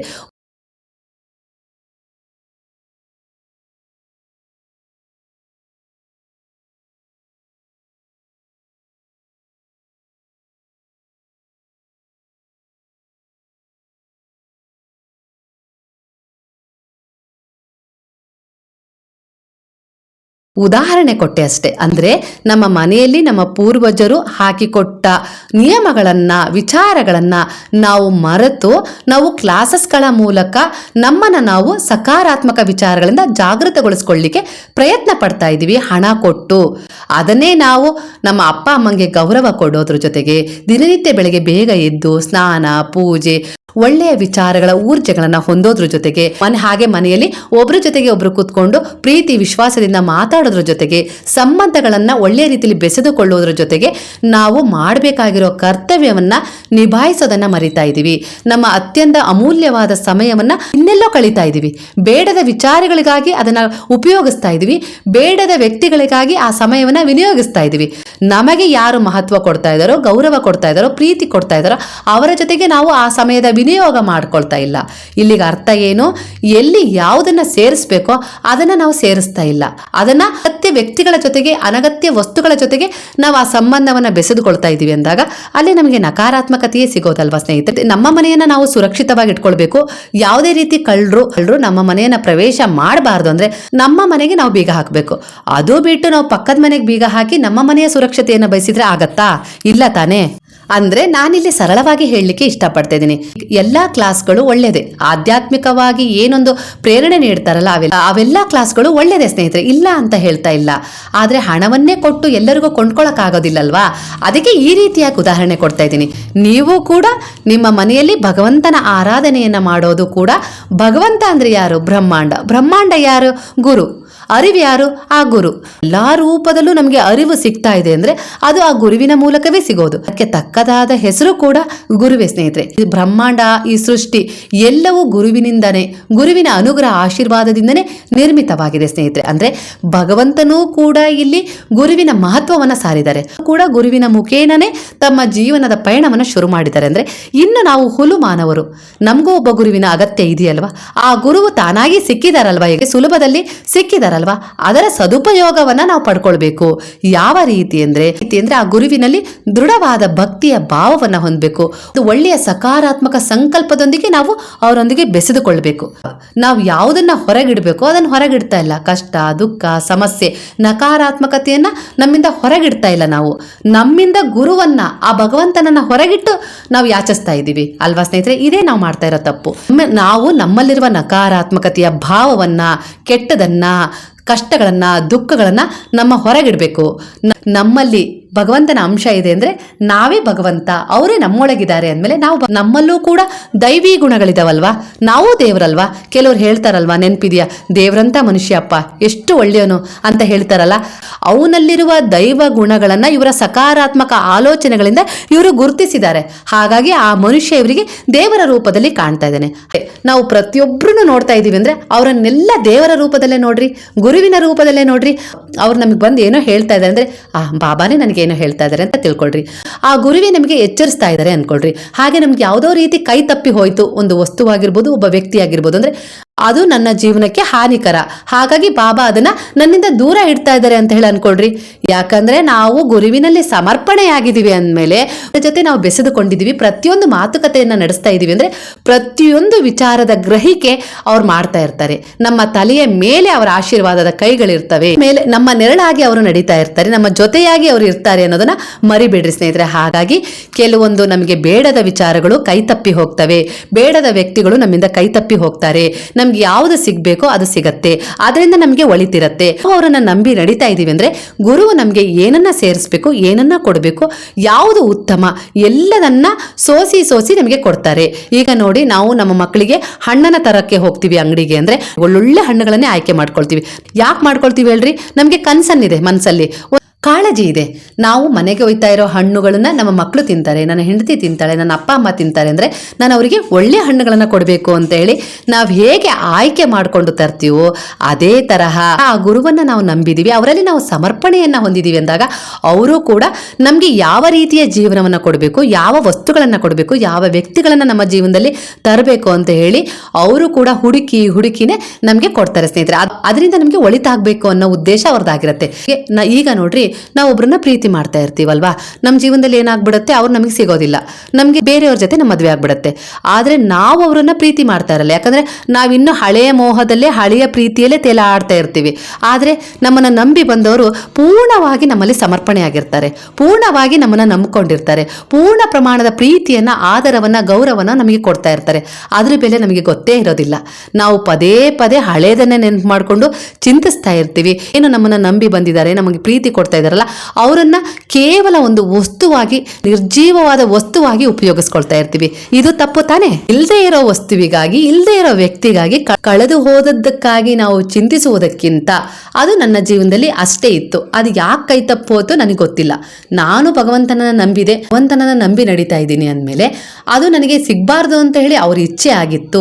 ಅದರಿಂದ ನನಗೆ ಏನಾದರೂ ಕೆಡಕಾಗೋದಿತ್ತೋ ಏನೋ, ಇಲ್ಲ ನನ್ನನ್ನು ಪ್ರೀತಿಸಿದವಳಿಗೆ ಏನಾದರೂ ನನ್ನಿಂದ ಕೆಡಕಾಗೋದಿತ್ತೇನೋ, ಅದಕ್ಕೋಸ್ಕರ ಬಾಬಾ ಅದನ್ನು ತಡೆದು ಬಿಟ್ರು, ಆ ಗುರುವು ಅದನ್ನು ತಡೆದು ಬಿಟ್ರು. ನನಗೆ ಏನು ಮುಖ್ಯನೋ, ನನ್ನ ಜೀವನದಲ್ಲಿ ನನಗೆ ಏನು ಸಿಗಬೇಕಾಗಿತ್ತೋ ಅದನ್ನು ನನಗೆ ಕೊಟ್ಟಿದ್ದಾರೆ. ಅದನ್ನು ನಾನು ಅರ್ಥ ಮಾಡಿಕೊಂಡು ಅವಳ ಜೊತೆನೆ ನಾನು ಪ್ರೀತಿ ವಿಶ್ವಾಸದಿಂದ ಇರಬೇಕು. ಅವಳು ಕೊಡ್ತಾ ಇರೋ ಆದರ, ಪ್ರೀತಿ, ಗೌರವವನ್ನು ನಾನು ಸ್ವೀಕರಿಸಬೇಕು. ಅವಳನ್ನಾಗಿರ್ಬೋದು, ಅವನನ್ನಾಗಿರ್ಬೋದು, ಅಷ್ಟರ ಮಟ್ಟಿಗೆ ನಾನು ಪ್ರೀತಿಸಬೇಕು, ಆರಾಧಿಸಬೇಕು. ಹಿಂದೆ ನಡೆದಿದ್ದು ನಡೆದು ಹೋಯಿತು, ಅದನ್ನು ಅಲ್ಲಿಗೆ ಬಿಟ್ಬಿಡ್ಬೇಕು. ಅದನ್ನೇ ಹಿಡಿದು ಮುಂದಿನ ಜೀವನದ ಭವಿಷ್ಯವನ್ನ ಹಾಳು ಮಾಡ್ಕೊಳ್ಳೋದಲ್ಲ ಸ್ನೇಹಿತರೆ. ಇದರಿಂದ ಅನಾಹುತಗಳೇ ನಡೀತವೆ ಹೊರತು ಒಳ್ಳೆಯದಂತ ಆಗೋದಿಲ್ಲ. ನಮ್ಮ ಜೀವನದಲ್ಲಿ ನಮ್ಗೆ ಏನು ಪೂರ್ವ ನಿರ್ಧಾರಿತವಾಗಿ ಇದ್ದಿದ್ದು ಸಿಗುತ್ತೋ ಅದನ್ನ ನಾವು ಮನಃಪೂರ್ವಕವಾಗಿ ಒಪ್ಕೊಳ್ಬೇಕು. ಅದೇ ನಮ್ಗೆ ಆ ಭಗವಂತ ಕೊಟ್ಟಿರೋ ಆಶೀರ್ವಾದ ಅನ್ಕೊಳ್ಬೇಕೆ ಹೊರತು ಯಾಕೆ ನನಗೆ ನೀನು ಈ ರೀತಿ ಮೋಸ ಮಾಡಿದೆ ಅಂತೇಳಿ ಪ್ರಶ್ನೆ ಮಾಡೋದಲ್ಲ ಸ್ನೇಹಿತರೆ. ನಾವು ಆರಿಸ್ಕೊಂಡಿರೋ ವಸ್ತು ಆಗಿರ್ಬೋದು, ವ್ಯಕ್ತಿ ಆಗಿರ್ಬೋದು, ಸರಿ ಇದೆ ಅಂತ ಹೇಳಿ ಆ ಭಗವಂತನಿಗೆ, ಆ ಗುರುವಿಗೆ ತಿಳಿದ್ರೆ ಅವ್ರು ಅದನ್ನ ಶತಾಯ ಗತಾಯ ಪ್ರಯತ್ನ ಪಟ್ಟು ನಮಗೆ ಕೊಡಿಸ್ತಾರೆ ಸ್ನೇಹಿತರೆ. ಅದು ಎಷ್ಟೇ ವರ್ಷಗಳಾದರೂ ನಮ್ಗದು ಸಿಗತ್ತೆ ಮರಳಿ. ಅದೇ ನಮಗೆ ಅದು ಸರಿಯಲ್ಲದ ವಸ್ತು, ವ್ಯಕ್ತಿ ಆಗಿದ್ರೆ ಅದು ಖಂಡಿತವಾಗಿ ಅದನ್ನ ಸಿಗ್ಲಿಕ್ಕೆ ಬಾಬಾರವರು ಬಿಡೋದಿಲ್ಲ ಸ್ನೇಹಿತರೆ. ಯಾಕಂದ್ರೆ ನಾವು ಸಮರ್ಪಣೆ ಆಗಿರೋದೇ ಅದೇ ಭಾವದಿಂದನೇ ತಾನೇ. ಅಂದ್ರೆ ನಿನ್ನನ್ನೇ ನಾನು ನಂಬಿದ್ದೀನಿ, ನನಗೇನ್ ಬೇಕೋ ನನಗೇನ್ ಬೇಡವೋ ಎಲ್ಲವೂ ನೀನೇ ತೀರ್ಮಾನ ಮಾಡಿ ಕೊಡು ಅಂತ ಹೇಳಿ ನಾವು ಹೇಳಿರೋ ಮಾತನ್ನೇ ಮರ್ತು ಬಿಟ್ಟು ಮತ್ತೆ ನಾವು ಪ್ರಶ್ನೆ ಮಾಡಿದ್ರೆ ಹೇಗೆ? ನೀವೇ ಯೋಚಿಸ್ರಿ. ನಾವು ನಮ್ಮಲ್ಲಿ ನಕಾರಾತ್ಮಕತೆಯನ್ನು ಮೂಡಿಸ್ಕೊಳ್ಳೋದಕ್ಕಿಂತ ಮುಂಚೆ, ಇಂಥ ಹೀನಾಯ ಚಿಂತನೆಗಳನ್ನು ಮಾಡೋದಕ್ಕಿಂತ ಮೊದಲು, ಭಗವಂತನನ್ನ ಪ್ರಶ್ನೆ ಮಾಡೋದಕ್ಕಿಂತ ಮೊದಲು ನಮ್ಮಲ್ಲಿ ನಾವು ಒಳ್ಳೆಯ ವ್ಯಕ್ತಿತ್ವವನ್ನು ಯಾವ ರೀತಿ ಮೂಡಿಸ್ಕೊಳ್ಬೇಕು, ನಮ್ಮನ್ನು ನಾವು ಸರಿಯಾದ ಪ್ರಮಾಣದಲ್ಲಿ ಗುರುತಿಸ್ಕೊಂಡಾಗ, ನಮ್ಮ ಆತ್ಮಸಾಕ್ಷಿಯಾಗಿ ನಾವು ಮಾಡ್ತಾ ಇರೋದು ಸರಿ ಅಂತ ಅನಿಸ್ದಾಗ, ನಮ್ಮ ಆತ್ಮಸಾಕ್ಷಿಯಾಗಿ ನಾವು ಮಾಡ್ತಾ ಇರೋದು ತಪ್ಪು ಅಂತ ಹೇಳಿ ಅನ್ಕೊಂಡಾಗ ತಪ್ಪಿನಿಂದ ಹಿಂದೆ ಸರಿಬೇಕು, ಸರಿಯಾದ ದಾರಿಯಲ್ಲಿ ನಾವು ಮುಂದುವರಿಬೇಕು. ಅಂದ್ರೆ ಬಾಬಾ ನಮಗೆ ಕಣ್ಣಿಗೆ ಕಾಣಿಸೋದಿಲ್ಲ. ಪ್ರಾರ್ಥನೆಯನ್ನ ನೀವು ಒಳಗಾದ್ರೂ ಮಾಡ್ಬೋದು, ಹೊರಗಾದ್ರೂ ಮಾಡ್ಬೋದು, ಕಾಡಲ್ಲಿ ಹೋಗ್ತಾ ಇದ್ರೂ ಮಾಡ್ಬೋದು, ವೆಹಿಕಲ್ಸ್ ಅಲ್ಲಿ ಜರ್ನಿ ಮಾಡ್ಬೇಕಾದ್ರೂ ಮಾಡ್ಬೋದು, ಎಲ್ಲೇ ಇರ್ರಿ ನೀವು ಏನ ಮಾಡ್ಬೋದು ಸ್ನೇಹಿತರೆ. ಯಾಕಂದ್ರೆ ಭಾವ ಮುಖ್ಯ, ಭಕ್ತಿಯ ಭಾವ ಮುಖ್ಯ, ಸಂಕಲ್ಪ ಮುಖ್ಯ, ನಿಮ್ಮ ದೃಢ ನಿರ್ಧಾರದ ವಿಶ್ವಾಸ ಮುಖ್ಯ ಸ್ನೇಹಿತರೆ. ಇಲ್ಲಿ ಯಾವಾಗ್ಲೂ ಹೇಳಿಲ್ಲ, ಭಗವಂತ ಯಾವಾಗ್ಲೂ ಹೇಳಿಲ್ಲ ನೀನು ನನ್ನನ್ನು ಪೂಜೆ ಮಾಡಿದ್ರೆ ಮಾತ್ರ ನಾನು ನಿನಗೆ ವರ ಕೊಡ್ತೀನಿ ಅಂತ ಹೇಳಿ ಯಾವಾಗ್ಲೂ ಹೇಳಿಲ್ಲ ಸ್ನೇಹಿತರೆ. ಒಳ್ಳೆಯ ಕರ್ಮದ ಉದ್ದೇಶವನ್ನ ಹೊಂದಿ, ಒಳ್ಳೆಯ ಕರ್ಮಗಳನ್ನ ಮಾಡ್ತಾ, ಒಳ್ಳೆಯದನ್ನೇ ಬಯಸ್ತಾ, ಒಳ್ಳೆಯ ದಾರಿಯ ಆಯ್ಕೆಯನ್ನ ಮಾಡಿಕೊಂಡು ನಾವು ಎಲ್ಲೇ ನಿಂತು ಎರಡೂ ಕೈಗಳನ್ನ ಜೋಡಿಸಿ ಆ ಭಗವಂತನಿಗೆ ಪ್ರಾರ್ಥನೆಯನ್ನ ಮಾಡಿದಾಗ ಆ ಕ್ಷಣವೇ ನಮಗೆ ಫಲ ಸಿಗುತ್ತೆ ಸ್ನೇಹಿತರೆ. ಅದಕ್ಕೋಸ್ಕರ ನಾವು ನಮ್ಮ ಮನೆಗೆ ಬಂದು ನಮ್ಮ ಪೂಜಾ ಕೋಣೆಗೆ ಹೋಗಿ ಅಲ್ಲೇ ಪ್ರಾರ್ಥನೆ ಮಾಡಬೇಕು ಅಂತ ಏನಿಲ್ಲ ಸ್ನೇಹಿತರೆ. ನೀರಿನಲ್ಲಿ ಇಳಿದಾಗ ನಮಗೆ ಕಷ್ಟ ಬಂತ, ಆ ಕ್ಷಣವೇ ನಾವು ಪೂರ್ಣ ಪ್ರಮಾಣದಲ್ಲಿ ಭಗವಂತನಲ್ಲಿ ಶರಣಾಗತಿಯನ್ನ ಹೊಂದಿ ಪ್ರಾರ್ಥನೆಯನ್ನ ಮಾಡಿಕೊಂಡು ಅಂದ್ರೆ ಖಂಡಿತವಾಗಿಯೂ ನಮ್ಮ ಉದ್ದೇಶ ಒಳ್ಳೆಯದಿದ್ದು, ನಮ್ಮ ಕರ್ಮಗಳು ಒಳ್ಳೆಯ ರೀತಿಯಲ್ಲಿ ಇದ್ವು ಅಂದ್ರೆ ಖಂಡಿತ ಆ ನಡು ನೀರಿನಲ್ಲೂ ಕೂಡ ಭಗವಂತನ ಸಹಾಯ ಹಸ್ತ ನಮಗೆ ಸಿಗತ್ತೆ ಸ್ನೇಹಿತರೆ. ನಮಗೆ ಕಾಣಿಸೋದಿಲ್ಲ, ಆದ್ರೆ ಪ್ರತಿ ಹಂತದಲ್ಲೂ ಅವ್ರು ನಮ್ಮ ಜೊತೆಗಿರುವ ಅನುಭೂತಿಯನ್ನ ನಮಗೆ ಕೊಡ್ತಾರೆ. ಅಂದ್ರೆ ಭಗವಂತ ಅನ್ನೋದು ಇಲ್ಲಿ ನಮ್ಗೆ ಎದುರಿಗೆ ಕಾಣದೇ ಇದ್ರು ಅದು ಒಂದು ಅನುಭೂತಿ, ಅದು ಒಂದು ಫೀಲ್, ಅದು ಒಂದು ಸುವಾಸನೆಯ ತರ. ರೀತಿಯಾಗಿ ನಾವು ಗುರುವನ್ನ ಅರ್ಥ ಮಾಡಿಕೊಂಡು ಒಳ್ಳೆಯ ಕರ್ಮಗಳ ಉದ್ದೇಶವನ್ನ ಹೊಂದಿದಾಗ ಮಾತ್ರ ಗುರುವಿನ ಆಶೀರ್ವಾದ, ಅನುಗ್ರಹ ನಮ್ಗೆ ಕಾಣ ಸಿಗುತ್ತೆ ಸ್ನೇಹಿತರೆ. ಅದು ಯಾವ ರೀತಿ ನಮ್ಮ ಇಚ್ಛೆಗಳು ಈಡೇರುವುದರ ಮೂಲಕ ನಮ್ಗೆ ಅವರ ಅನುಗ್ರಹ, ಆಶೀರ್ವಾದ, ಅವರು ನಮ್ಮ ಜೊತೆಗಿದ್ದಾರೆ ಅನುಭವ ನಮಗೆ ಮಾಡಿಸ್ತಾರೆ ಸ್ನೇಹಿತರೆ. ನಮ್ಮ ಅಂತರಂಗದ ವಾಸವೇ ಅರಿವಿನ ಗುರು. ಅಂದ್ರೆ ನಮ್ಮ ದೇಹದಲ್ಲಿ ಆತ್ಮಕ್ಕೆ ಬೆಲೆ ಜಾಸ್ತಿ ಸ್ನೇಹಿತರೆ, ಆತ್ಮ ಸಾಕ್ಷಿಗೆ ಬೆಲೆ ಜಾಸ್ತಿ ಸ್ನೇಹಿತರೆ. ಯಾಕಂದ್ರೆ ಈ ದೇಹಕ್ಕೆ ಯಾವುದೇ ರೀತಿ ಬೆಲೆ ಇಲ್ಲ. ನಮ್ಮ ದೇಹದಲ್ಲಿರುವ 7 ಚಕ್ರಗಳು ಕಾರ್ಯನಿರ್ವಹಿಸ್ತಾ ಇದ್ದಾವೆ. ಅದಕ್ಕೆ ತೊದಲಿನ ಹೊದಿಕೆ ಎನ್ನುವ ಹಾಗೆ ಈ ಚರ್ಮದ ಹೊದಿಕೆ, ಈ ದೇಹ, ಈ ಶರೀರ ನಿರ್ಮಾಣವಾಗಿದೆ ಅಷ್ಟೇ. ಪ್ರತಿಯೊಂದರ ಹಿಡಿತ ನಮ್ಮಲ್ಲಿರುವ ಚಕ್ರಗಳು, ನಮ್ಮಲ್ಲಿರುವ ಆತ್ಮ ನಿರ್ವಹಿಸ್ತಾ ಇರತ್ತೆ ಸ್ನೇಹಿತರೆ. ನಮ್ಮಲ್ಲಿರುವ ಚಕ್ರಗಳನ್ನು ನಾವು ಯಾವ ರೀತಿ ಜಾಗೃತಗೊಳಿಸ್ಕೊಳ್ತಾ ಹೋಗ್ತೀವೋ ಅದೇ ರೀತಿಯ ಫೀಲ್ ಅನುಭೂತಿ ನಮಗೆ ಆಗ್ತಾ ಹೋಗುತ್ತೆ. ಆಗ ಅದಕ್ಕೆ ತಕ್ಕ ಹಾಗೆ ನಾವು ಸುಖ ಭೋಗಗಳನ್ನು ಅನುಭವಿಸ್ಲಿಕ್ಕೆ ಸಾಧ್ಯ ಆಗುತ್ತೆ ಸ್ನೇಹಿತರೆ. ಆರೋಗ್ಯವಾಗಿರ್ಬೋದು, ಅನಾರೋಗ್ಯವಾಗಿರ್ಬೋದು, ಮನಸ್ಸಿನ ಸ್ಥಿರತೆಯಾಗಿರ್ಬೋದು, ಮನಸ್ಸಿನ ಖಿನ್ನತೆಯಾಗಿರ್ಬೋದು, ದುರ್ಬಲತೆಯಾಗಿರ್ಬೋದು, ಸಕಾರಾತ್ಮಕ ಆಲೋಚನೆ ಆಗಿರ್ಬೋದು, ಎಲ್ಲವೂ ನಮ್ಮ ಮನಸ್ಥಿತಿ ಅಂದ್ರೆ 7 ಚಕ್ರಗಳನ್ನು ನಾವು ಯಾವ ರೀತಿ ಜಾಗೃತಗೊಳಿಸ್ಕೊಂಡು ಒಳ್ಳೆಯ ರೀತಿಯಲ್ಲಿ ಧ್ಯಾನ, ಒಳ್ಳೆಯ ಕರ್ಮ, ಒಳ್ಳೆಯ ಪೂಜೆ, ಒಳ್ಳೆಯ ಸಕಾರಾತ್ಮಕ ಚಿಂತನೆ ಇವುಗಳಿಂದ ನಾವು ಅವುಗಳನ್ನು ಜಾಗೃತಗೊಳಿಸಬೇಕು. ಯಾಕಂದ್ರೆ ಈ ಸೃಷ್ಟಿಯಲ್ಲಿ ಹೇಗೆ ಕೆಟ್ಟದು ಸಿಗುತ್ತೋ ಒಳ್ಳೆಯದು ಸಿಗುತ್ತೋ ಅದೇ ರೀತಿ ನಮ್ಮ ದೇಹದಲ್ಲಿರುವ 7 ಚಕ್ರಗಳು ಕೂಡ ನಮಗೆ ಸ್ಪಂದಿಸ್ತವೆ. ನಮ್ಮ ಎದುರಿಗೆ ಏನು ವಸ್ತು ಕಾಣುತ್ತೋ, ಯಾವ ವ್ಯಕ್ತಿ ಕಾಣ್ತಾನೋ ಆ ಸಮಯದಲ್ಲಿ ನಾವು ಅವ್ರ ಬಗ್ಗೆ ಯಾವ ರೀತಿಯ ಭಾವವನ್ನು ಹೊಂದುತ್ತೀವೋ ಆ ತಕ್ಷಣವೇ ನಮ್ಮಲ್ಲಿರುವ ಒಂದು ಚಕ್ರ ಜಾಗೃತಗೊಳ್ಳುತ್ತೆ. ಅದರ ಪ್ರಕಾರನೇ ಅದು ಕ್ರಿಯೆ ನಡೆಸುತ್ತೆ ಸ್ನೇಹಿತರೆ. ಅಂದ್ರೆ ನಮ್ಮ ಎದುರಿಗಿರೋ ಯಾವುದೋ ಒಂದು ಹೆಣ್ಣನ್ನ ನೋಡಿ ನಾವು ಕೆಟ್ಟದಾಗಿ ಬಿಂಬಿಸ್ಕೊಂಡಾಗ ನಮ್ಮಲ್ಲಿರುವ ಒಂದು ಚಕ್ರ ಅದಕ್ಕೆ ಪ್ರತಿಯಾಗಿ ನಮಗೆ ಸ್ಪಂದಿಸುತ್ತೆ. ಅದೇ ರೀತಿಯ ವಾಂಛೆಗಳನ್ನ ನಮ್ಮ ಮನಸ್ಸಲ್ಲಿ ಹುಟ್ಟು ಹಾಕತ್ತೆ ಸ್ನೇಹಿತರೆ. ಅಂದ್ರೆ ತಿಳ್ಕೊಳ್ರಿ, ಹಾಗೆ ನಾವು ಒಂದು ಗಂಡಸನ್ನೇ ನೋಡ್ಲಿ, ಒಂದು ಹೆಂಗಸನ್ನೇ ನೋಡ್ಲಿ, ಅವರಲ್ಲಿ ಒಂದು ಒಳ್ಳೆಯ ಭಾವವನ್ನ ನಾವು ಕಂಡಾಗ, ದೈವಿಕ ಭಾವವನ್ನ ಕಂಡಾಗ, ನನ್ನ ಅಣ್ಣನೋ, ನನ್ನ ತಮ್ಮನೋ, ನನ್ನ ಅಮ್ಮನೋ, ನನ್ನ ಅಕ್ಕನೋ ಅನ್ನುವ ಭಾವವನ್ನ ವ್ಯಕ್ತಪಡಿಸಿದಾಗ ಅದೇ ರೀತಿಯಲ್ಲಿ ಅದಕ್ಕೆ ಸಂಬಂಧಪಟ್ಟ ನಮ್ಮ ದೇಹದಲ್ಲಿರುವ ಒಂದು ಚಕ್ರ ಜಾಗೃತಗೊಳ್ಳುತ್ತೆ ಸ್ನೇಹಿತರೆ. ಅಂತಹ ಸಹಾನುಭೂತಿ, ದಯೆ, ಕರುಣೆ, ಪ್ರೇಮವೇ ನಮ್ಮಿಂದ ಹೊರಹೊಮ್ಮುತ್ತೆ ಸ್ನೇಹಿತರೆ. ಅಂದ್ರೆ ಈ ಸೃಷ್ಟಿಯಲ್ಲಿ ಅಷ್ಟೇ ಅಲ್ಲ, ಕೆಟ್ಟ ಜನರಿದ್ದಾರೆ, ಒಳ್ಳೆ ಜನರಿದ್ದಾರೆ ಅಂತ ನಾವೇನು ಅನ್ಕೊಳ್ತೀವಲ್ವಾ, ಅಯ್ಯೋ ನಾನು ಎಷ್ಟು ಜನರನ್ನ ನಂಬಿದ್ದೀನಿ, ಎಲ್ಲರೂ ನನಗೆ ಕೆಟ್ಟವರೇ ಸಿಕ್ಕಿದ್ದಾರೆ, ಈ ಪ್ರಪಂಚನೇ ಕೆಟ್ಟದಪ್ಪ ಅಂತ ಹೇಳಿ ನಾವೇನು ಅನ್ಕೊಳ್ತೀವಲ್ವಾ, ಹೊರಗಷ್ಟೇ ಕೆಟ್ಟದಿಲ್ಲ ಸ್ನೇಹಿತರೆ. ನಮ್ಮ ಒಳಗೂ ಕೂಡ ನಮ್ಮ ಚಿಂತನೆಗಳು ಕೂಡ ಕೆಟ್ಟದನ್ನ ಬಿಂಬಿಸುವ ಚಕ್ರಗಳಿದಾವೆ ಸ್ನೇಹಿತರೆ. ಅಂದ್ರೆ ಆ ಚಕ್ರಗಳಲ್ಲಿ ಒಳ್ಳೆಯದನ್ನು ಜಾಗೃತಗೊಳಿಸ್ಕೊಳ್ಬಹುದು, ಆ ಚಕ್ರಗಳ ಮೂಲಕ ಕೆಟ್ಟದನ್ನ ಕೂಡ ಜಾಗೃತಗೊಳಿಸ್ಕೊಳ್ಬಹುದು ಸ್ನೇಹಿತರೆ. ಅಂದ್ರೆ ಇದರ ಅರ್ಥ ಏನಪ್ಪಾ ಅಂದ್ರೆ, ನಮ್ಮ ಮನಸ್ಸು ಸ್ಥಿರವಾಗಿಲ್ಲ ಅಂದ್ರೆ ನಾವು ನಮ್ಮ ಮನಸ್ಸನ್ನ ಹರಿಬಿಟ್ಟು ಅದನ್ನ ಯಾವ ರೀತಿಯ ಕೀಳುಮಟ್ಟಕ್ಕಾದ್ರೂ ಇಳಿಸ್ಬೋದು. ಅದೇ ನಮ್ಮ ಮನಸ್ಸನ್ನ ಸ್ಥಿರವಾಗಿಟ್ಕೊಂಡು ನಾವು ಉನ್ನತ ಸ್ಥಾನಕ್ಕೂ ಕೂಡ ಒಯ್ಯಬಹುದು ಸ್ನೇಹಿತರೆ. ಎರಡೂ ಕೂಡ ನಮ್ಮಲ್ಲೂ ಇದ್ದಾವೆ. ನಮ್ಮ ಕಣ್ಣೆದುರಿಗೆ ಕಾಣುವ ಜನರು ಕೂಡ ಕೆಟ್ಟವರು ಇದ್ದಾರೆ, ಒಳ್ಳೆಯವರು ಇದ್ದಾರೆ. ಅದೇ ರೀತಿ ನಮ್ಮ ದೇಹದ ಹೊದಿಕೆಯನ್ನು ಹೊತ್ತಿರುವ ಚಕ್ರಗಳು, ಆತ್ಮವು ಕೂಡ ಈ ರೀತಿ ಕಾರ್ಯವನ್ನು ನಿರ್ವಹಿಸ್ತವೆ ಸ್ನೇಹಿತರೆ. ಅಂದ್ರೆ ನಮ್ಮ ಮನಸ್ಸು ಇಲ್ಲಿ ಬಹಳ ಸ್ಥಿರವಾಗಿರಬೇಕು. ಯಾವ ವ್ಯಕ್ತಿಯನ್ನೇ ನೋಡ್ಲಿ, ಯಾವ ವಸ್ತುವನ್ನೇ ನೋಡ್ಲಿ, ಆ ವಸ್ತುವಿನ ಅವಶ್ಯಕತೆ ಇದೆಯಾ ನಮಗೆ ಬೇಕಂದ್ರೆ ಅದನ್ನ ಸಮರ್ಪಕವಾದ ರೀತಿಯಲ್ಲಿ ಬಳಸ್ಕೊಳ್ಬೇಕು, ಎಷ್ಟು ಬೇಕೋ ಅಷ್ಟು.